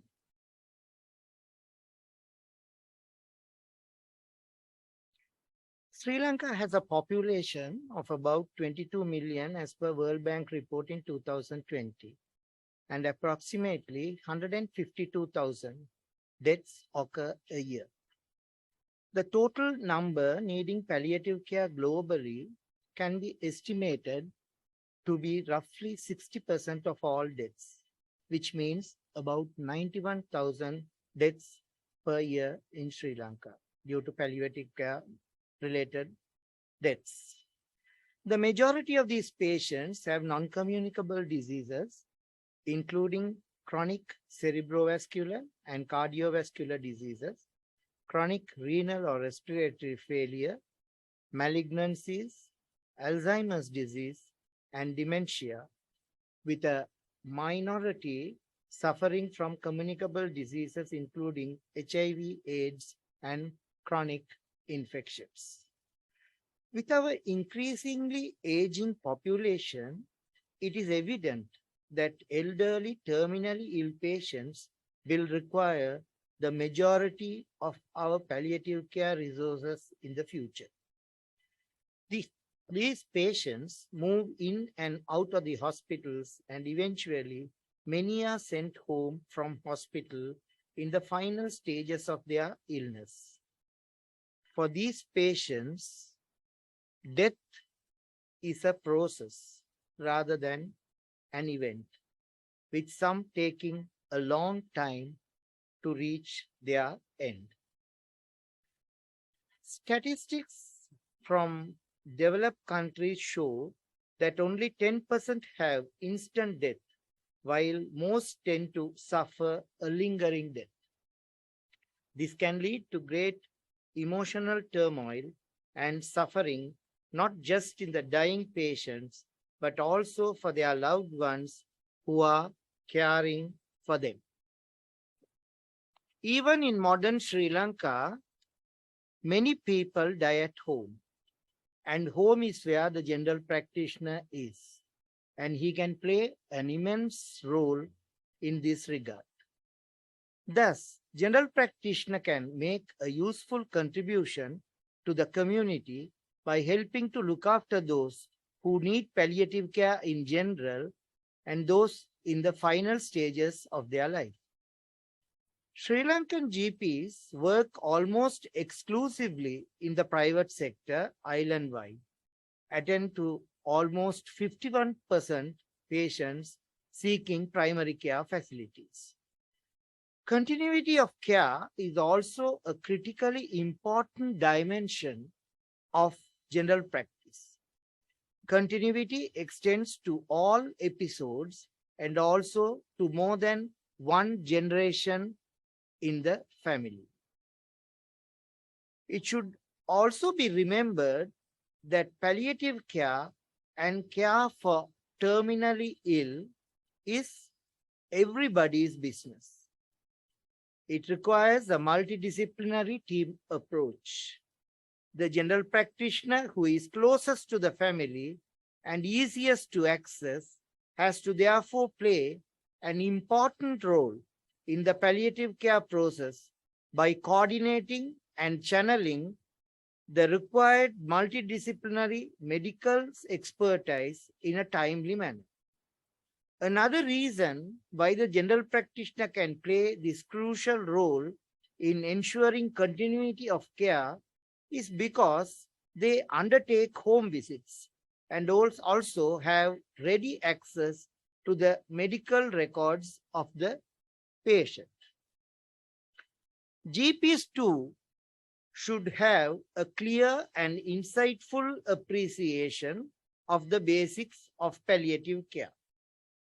This understanding will help them in delivering quality care to the patients needing palliative care in both in an OPD environment and at home. They should know the do's and do nots in the care of patient needing palliative care and when to seek the advice of specialists. The 6 essential elements of palliative care is given here. They are the integrated teamwork, management of pain and other physical symptoms, holistic care, being caring, compassionate, and exhibit the approach of being skilled providers, timely and responsive care, and patient and family preparedness. These essential elements of palliative care indicate quite clearly the important role of a general practitioner in patient care. Let us look at each of these areas in brief in the next few minutes.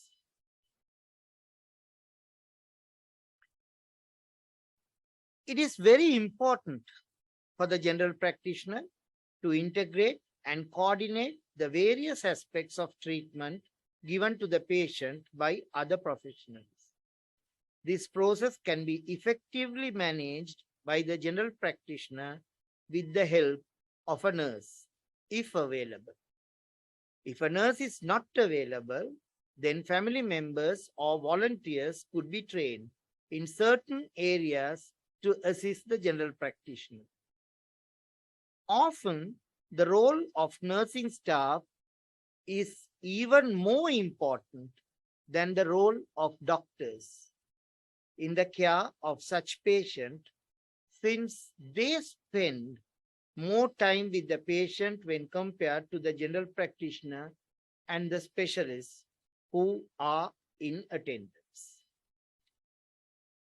Management of pain and other physical symptoms too can be efficiently managed by the general practitioner with the support of others such as the nurse and the family members.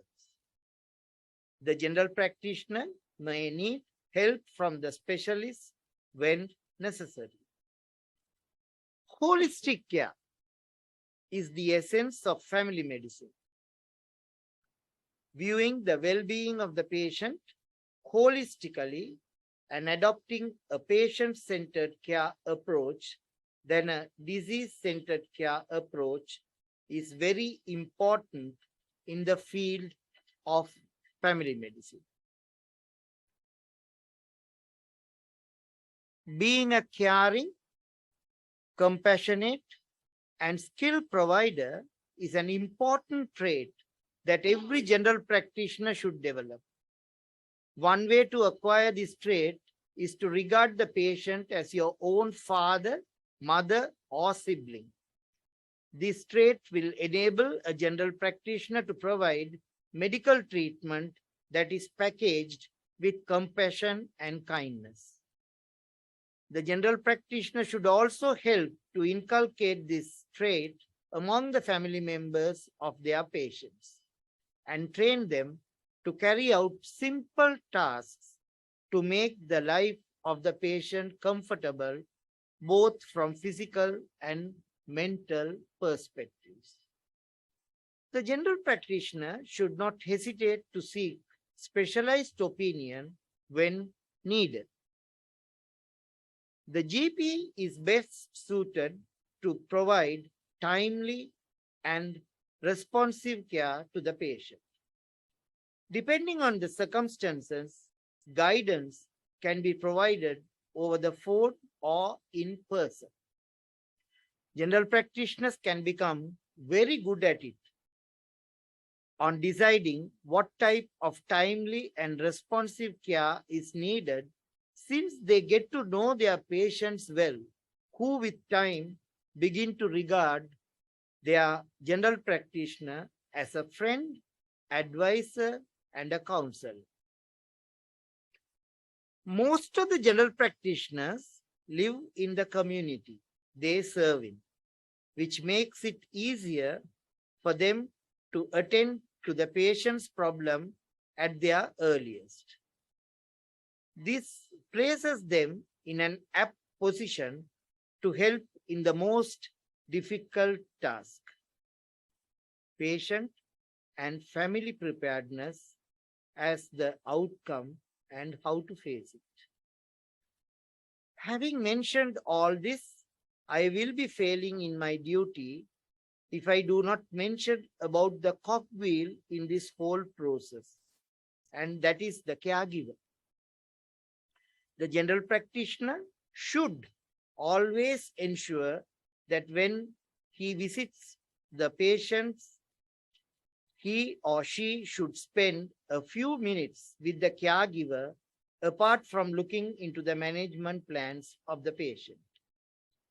A person often forgotten in the care of the patient is the caregiver.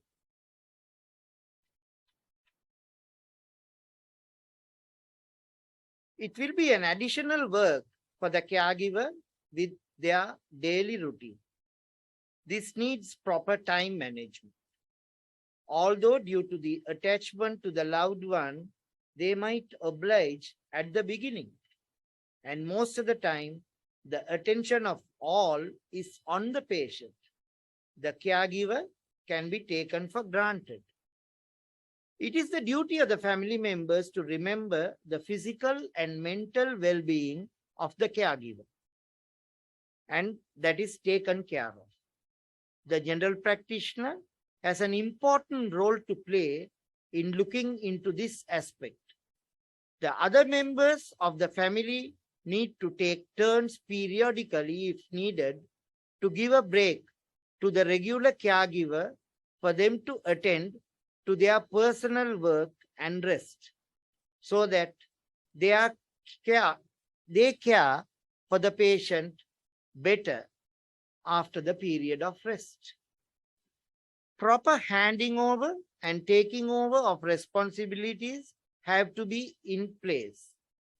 All those who care for the patient must get themselves properly trained so that no shortcomings take place. Patient should be informed in advance as these decisions to ensure there is no anxiety of the patient as to the quality and proficiency of care.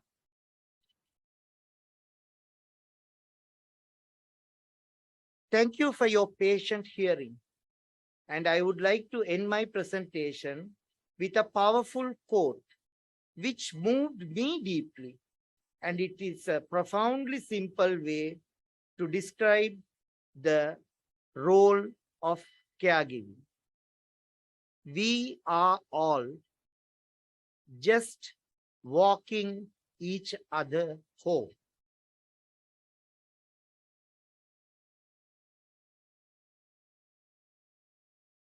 Thank you.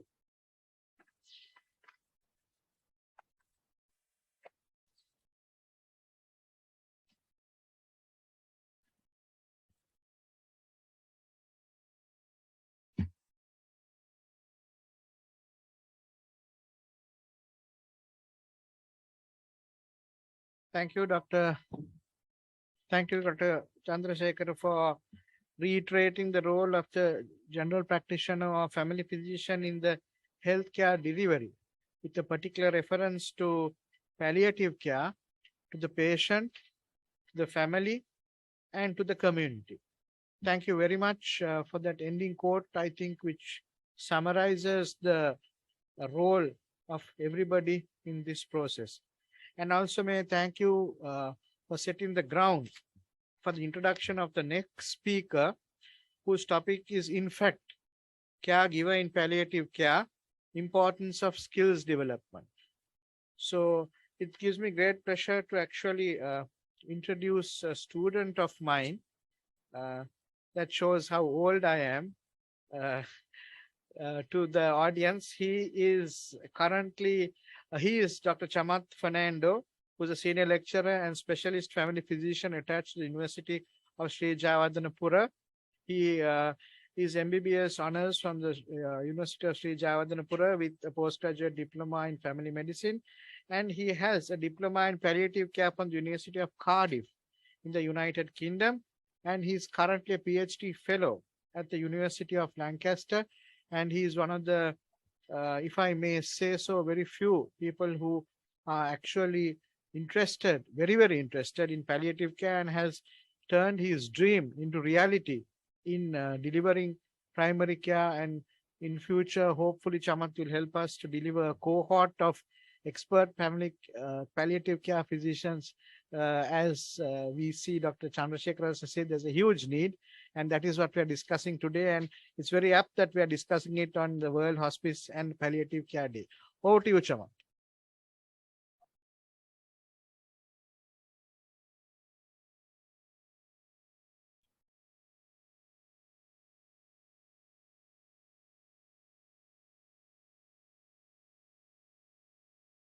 Thank you very much, Dr. Hanifa, for the kind introduction.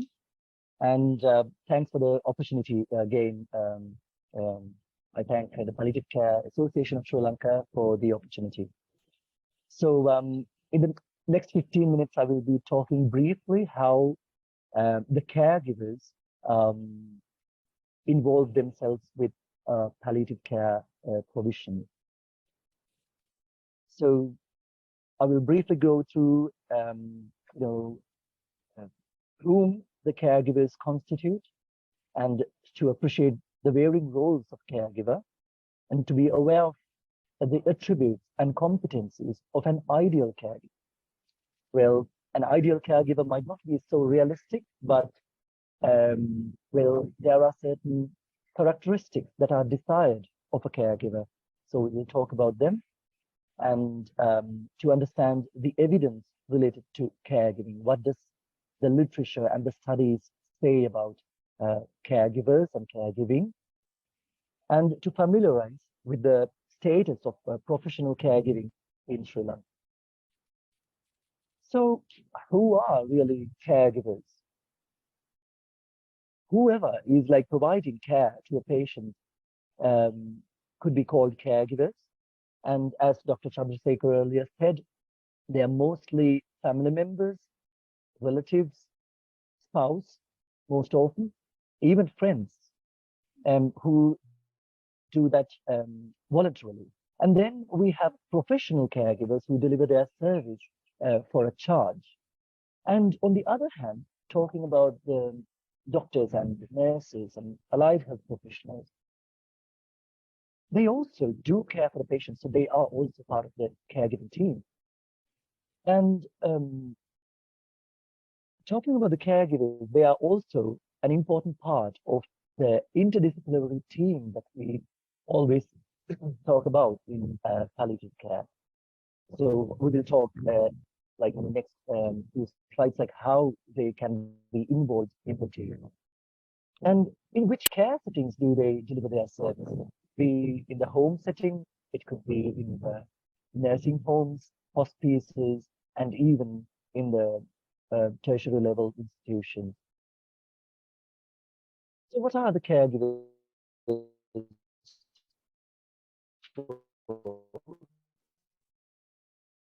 How many they have? Well, just to brief a bit, so we technically call them activities and instrumental activities of daily living. So the caregiver can assist the patient with these activities.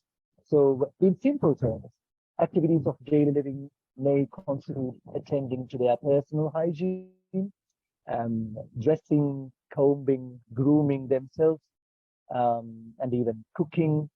So those are the activities of daily living, and then instrumental activities of daily living may encompass activities that need a bit of a technical knowledge, such as even using a smartphone,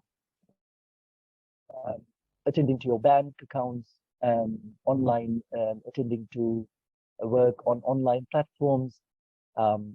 Making even a phone call could be quite challenging to some patients. So assisting with them constitute one role of the caregivers. And often the caregivers sometimes prepare and provide food to the patients. So nutrition, hydration, and even monitoring how much fluid goes in and how much fluid comes out through urine. So all monitoring of that is also something that they care, something that they are involved. And then being with the patient, being alongside with the patient for the longest time, they also give provide psychological support and companionship to the patient, and that role is quite a valuable thing for the patient, because they do admire this companionship. And again, because they spend a lot of time with the patients, they know much about how much what are the patient's preferences, what does the patient like, what does the patient dislike. So they can communicate those aspects with the family members and the healthcare professionals. And that is one instance how the caregivers can become a very useful resource in the interdisciplinary team that we talk about. In talking about medical and health related duties, medical duties may encompass just simply reminding the patient of the medication times, or even administering certain medications. And maybe some caregivers need to have some technical knowledge in maybe setting up infusion pumps, syringe pumps, to administer pain relief medications.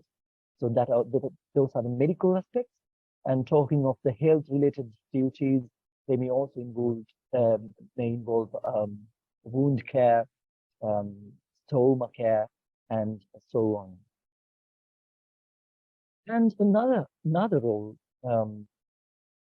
is that because they are familiar with the patient's preferences, they can assist decision making for the healthcare professionals as a proxy decision maker for the patient, especially if the patient loses consciousness at some point. The caregiver can become the patient's voice. So that is a mode of a default surrogate decision maker. So there can be like legal appointment of surrogate decision makers as well, but this is a decision maker by default. And they can also get involved with advanced care planning. So looking at these, we tend to underestimate the role of a caregiver. The range of activities that they are involved with is quite virtually infinite. So what are the desired attributes and competencies of a caregiver? So they have to be passionate about caregiving. This is not just a job. but you get paid. You might be doing it voluntarily, but still you need to be, I think this applies to all sorts of jobs you do, but must be passionate about what this person is doing. Compassionate, yet resilient. Empathy is what we talk, like you feel for the other person. You can put yourself in the other person's shoes and, envision like what the other person must be going through. But being compassionate is a step beyond, where you also try to help the person beyond just, feeling empathic about the patient. But you need to be resilient because this is quite a challenging job. So, and there are certain ethical imperatives that the caregiver must be confident about, maintaining patient dignity, autonomy, confidentiality, and so on. So there must be the caregiver must be able to exercise a lot of patience. So the patient's needs might change from time to time, and the caregiver must be able to accommodate for those requests and changing clinical and social behavior and roles of the patient as well. And of course, have to be knowledgeable and skillful about the certain procedures, catheterization, NG tube insertions. So those are certain technical skills, but then also need to be quite competent with interpersonal skills such as communication.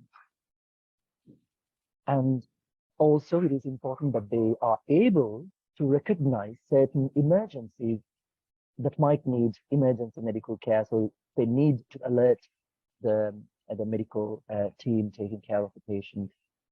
So those are the ideal characteristics. And again, an ideal caregiver might have a daily job list like this, just a checklist, so that the professional caregiver and probably the family member can be on the same page about what is being done for the patient in terms of personal care, physical therapies, medicines, what if the patient is being fed on, the activities, exercises, and so on. So you don't miss out on anything.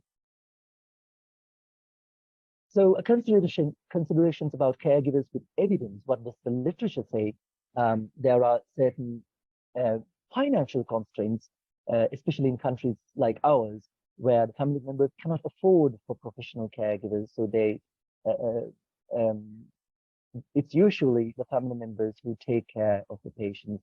And it is good that in the Sri Lankan settings, the families do take care of their loved ones.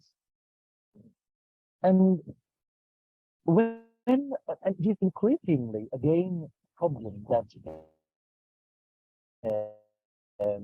many family members are employed. They have other tasks to attend to, so they have time constraints in caring for the family members. So then they might have to seek for professional care. And commonly, family caregivers have health ailments.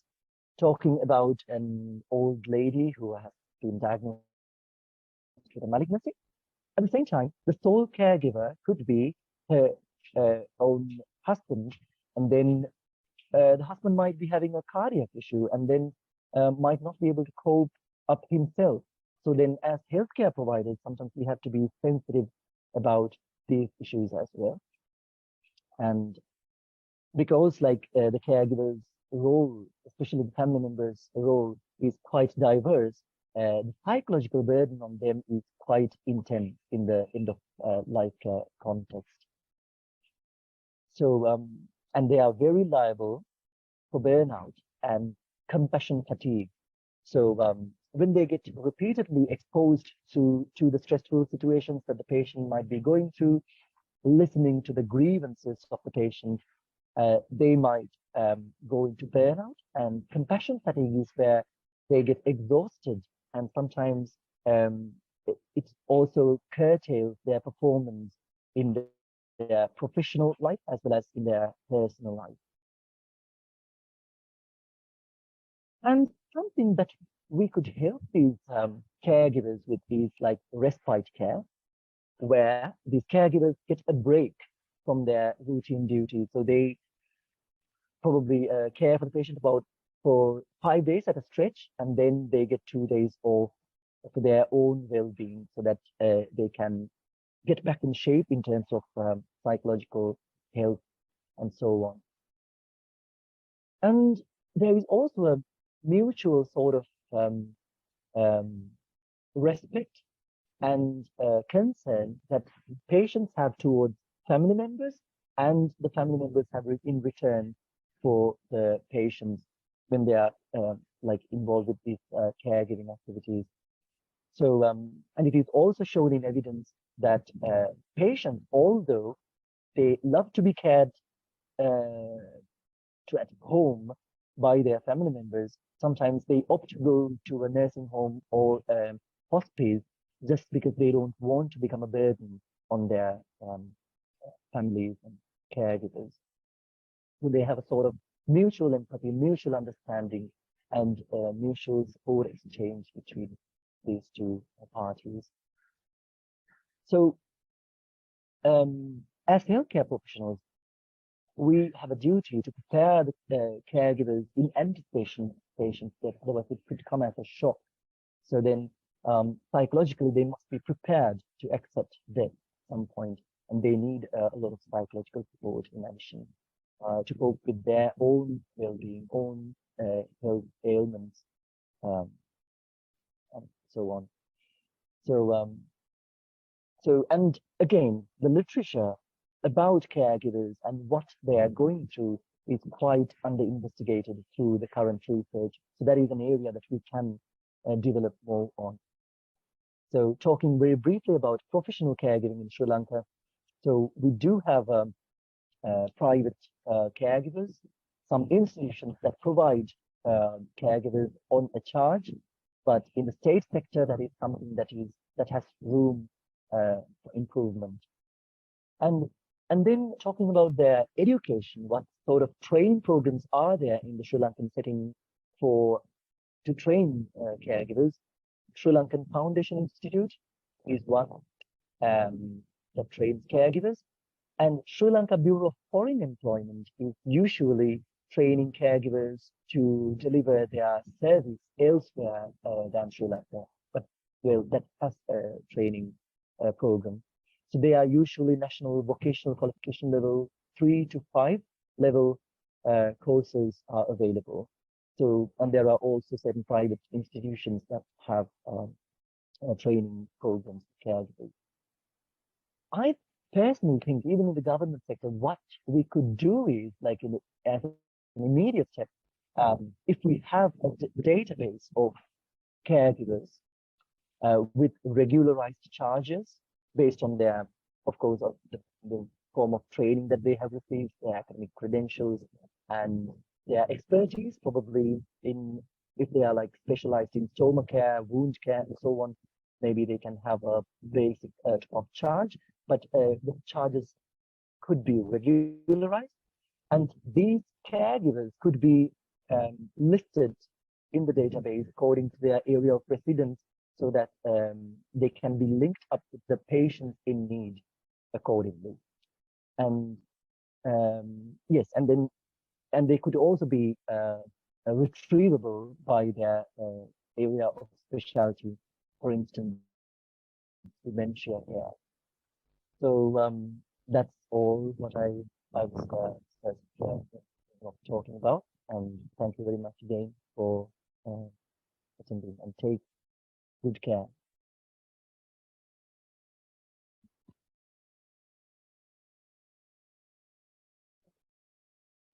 Thank you.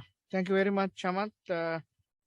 Thank you for taking us through the range, scope, characteristics, limitation, and the role of caregivers in delivering quality primary care, and also reminding us of the importance of the caregiver as an essential stakeholder in the delivery of quality primary care. especially in a community setting, in delivery of palliative care and particularly end of life care, the expert is probably never available when you really need him or her. So it is the caregivers. So I hope you take your message further and develop a proper training program, and through your database at least make it available to the general public of this country to access and see for paid or for volunteer services how we can access caregiver for palliative and indeed terminal care. Thank you very much, Dr. Chamath, for sharing your views with us. That brings us to the end of the presentations. We do have questions, and in fact, I have some questions which have been received on the chat, and this is a Q&A session, and I believe the technical staff will open up the microphones for you if you so wish to use them. So the first question, may I direct to Dr. Rohini Ranwala. Madam, the question is gabapentin an effective neuropathic pain reliever?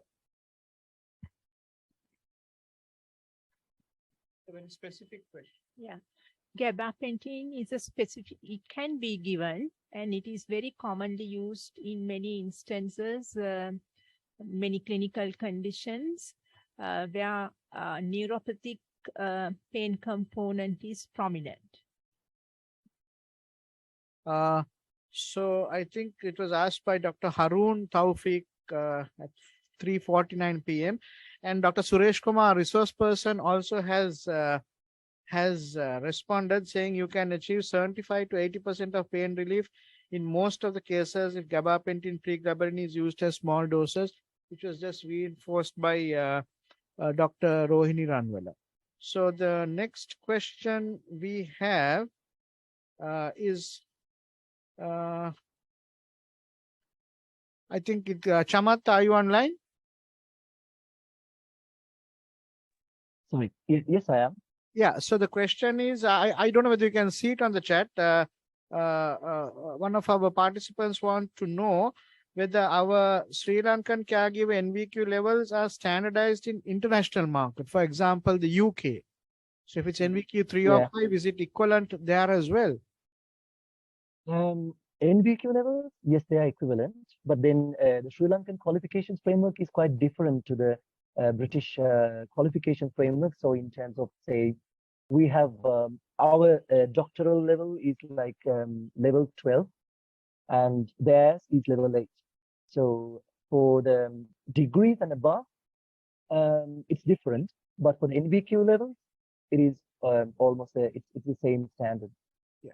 And there's a PDF to download, Sri Lanka qualifications framework, and it lists all the requirements of different levels. I mean, of qualification. Thank you, Chamath. There is another important component with regard to pharmacology. How can GPs get morphine for their patients?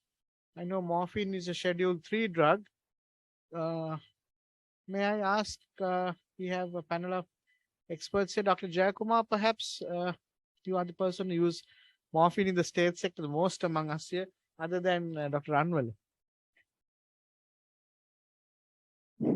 Yeah. The thing is, actually, the morphine use, the issue is the divergence is the problem. So then what happens is they say internationally, there's a convention called single convention. According to that, this divergence is somewhat of the tackled or the prevented.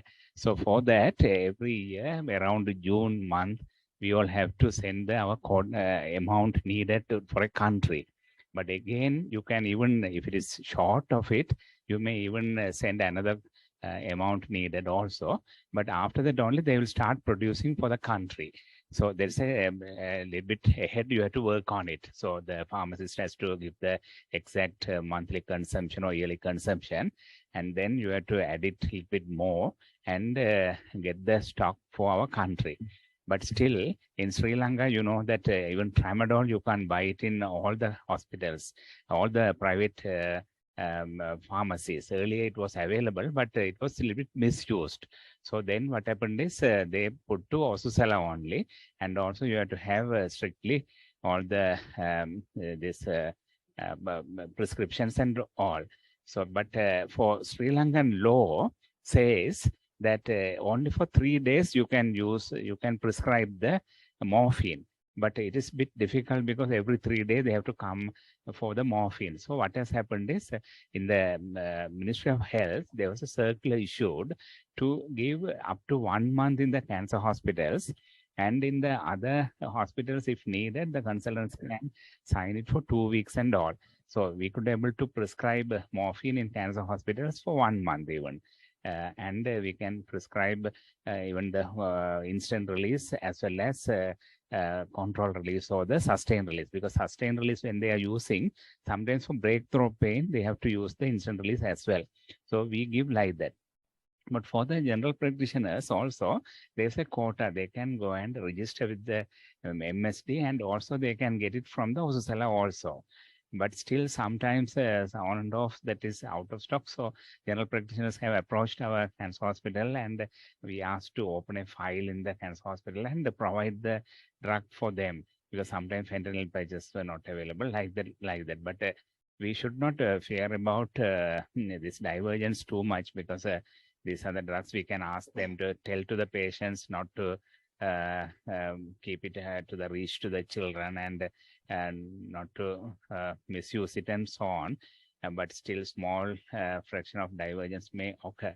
So, but anyway, we have to be careful, because this is the important drug for the severe pain management. There is a very severe pain management. So this morphine is very important. Yes. So I think what Dr. Nj Kumaran was in very detail trying to explain was there is a mechanism of which, because it's a Schedule 3 drug, there's a mechanism of which it is released. And yes, indeed, general practitioners could have access to that mechanism once a proper sequence of procedures are followed. There is a question on breathlessness. Dr. Ravini, I think, did you see? Okay. What are the options available for home-based palliative care in dying patients with breathlessness? Home-based options for palliative care for breathlessness. Yes. So if the patient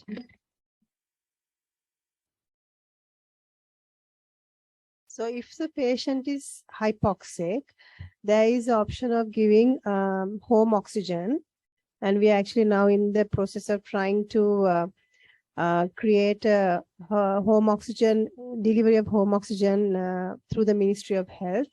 So if that works out, then there is the option of giving home oxygen. But that is also, as I said, only to the hypoxic patient. If not, if it is a breathless patient, if it's just breathlessness without hypoxia, then what we need to do is to use oral morphine.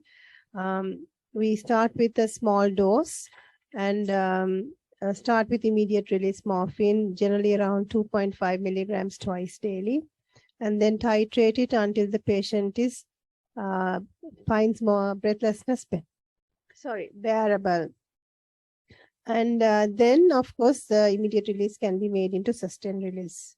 But we have to keep a watch on constipation and other side effect profiles. So home use of morphine at home is an option. Thank you very much, Shakman.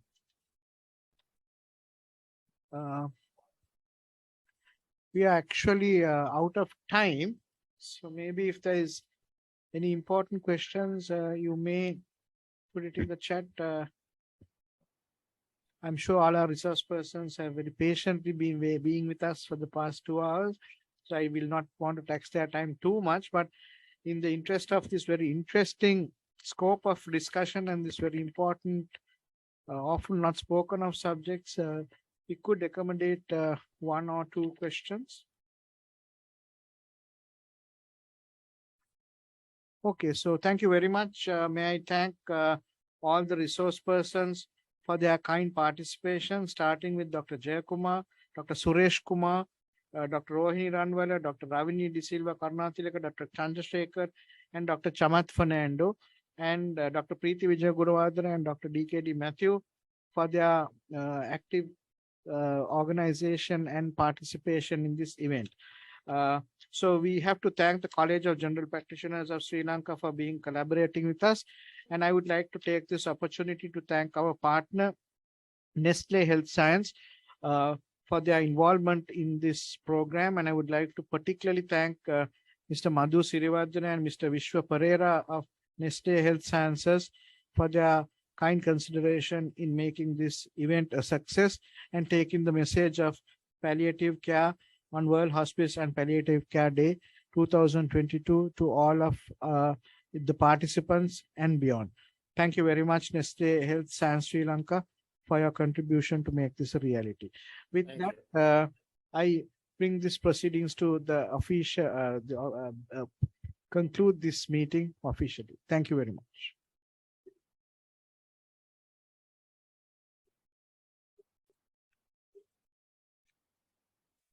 Mom needed additional nutrition, so I recommended Sastical, and she's so used to it every day. Sastical is clinically proven to improve the immune response and reduce the number of infections by 41%. Sastical has a unique combination of 4 ingredients which have been specifically designed for elderly patients. Sastical has protein, vitamin E, prebiotics, and probiotics that help keep bones strong and maintain muscle, making it the perfect complement to your daily routine. Each serving of Sastical contains 550 million Lactobacillus paracasi probiotic that help to break down food, regulate vitamin uptake to the bloodstream, and convert sugars to nutrients. Probiotics are the first line of defense in our GI system, blocking toxins, breaking down allergy-causing proteins, and crowding out harmful bacteria and yeast. In fact, 70 to 80% of the immune system resides in our gut. When you have sufficient probiotics in your system, your digestive, metabolic, and immune functions respond effectively, and you feel your body is working towards keeping you healthy, helping proper digestion of food, fighting infections, and ensuring you stay strong and active. Sastical gives my favorite patient the complete nutrition she needs to keep doing the things she loves. Stay strong, stay active with Sastical.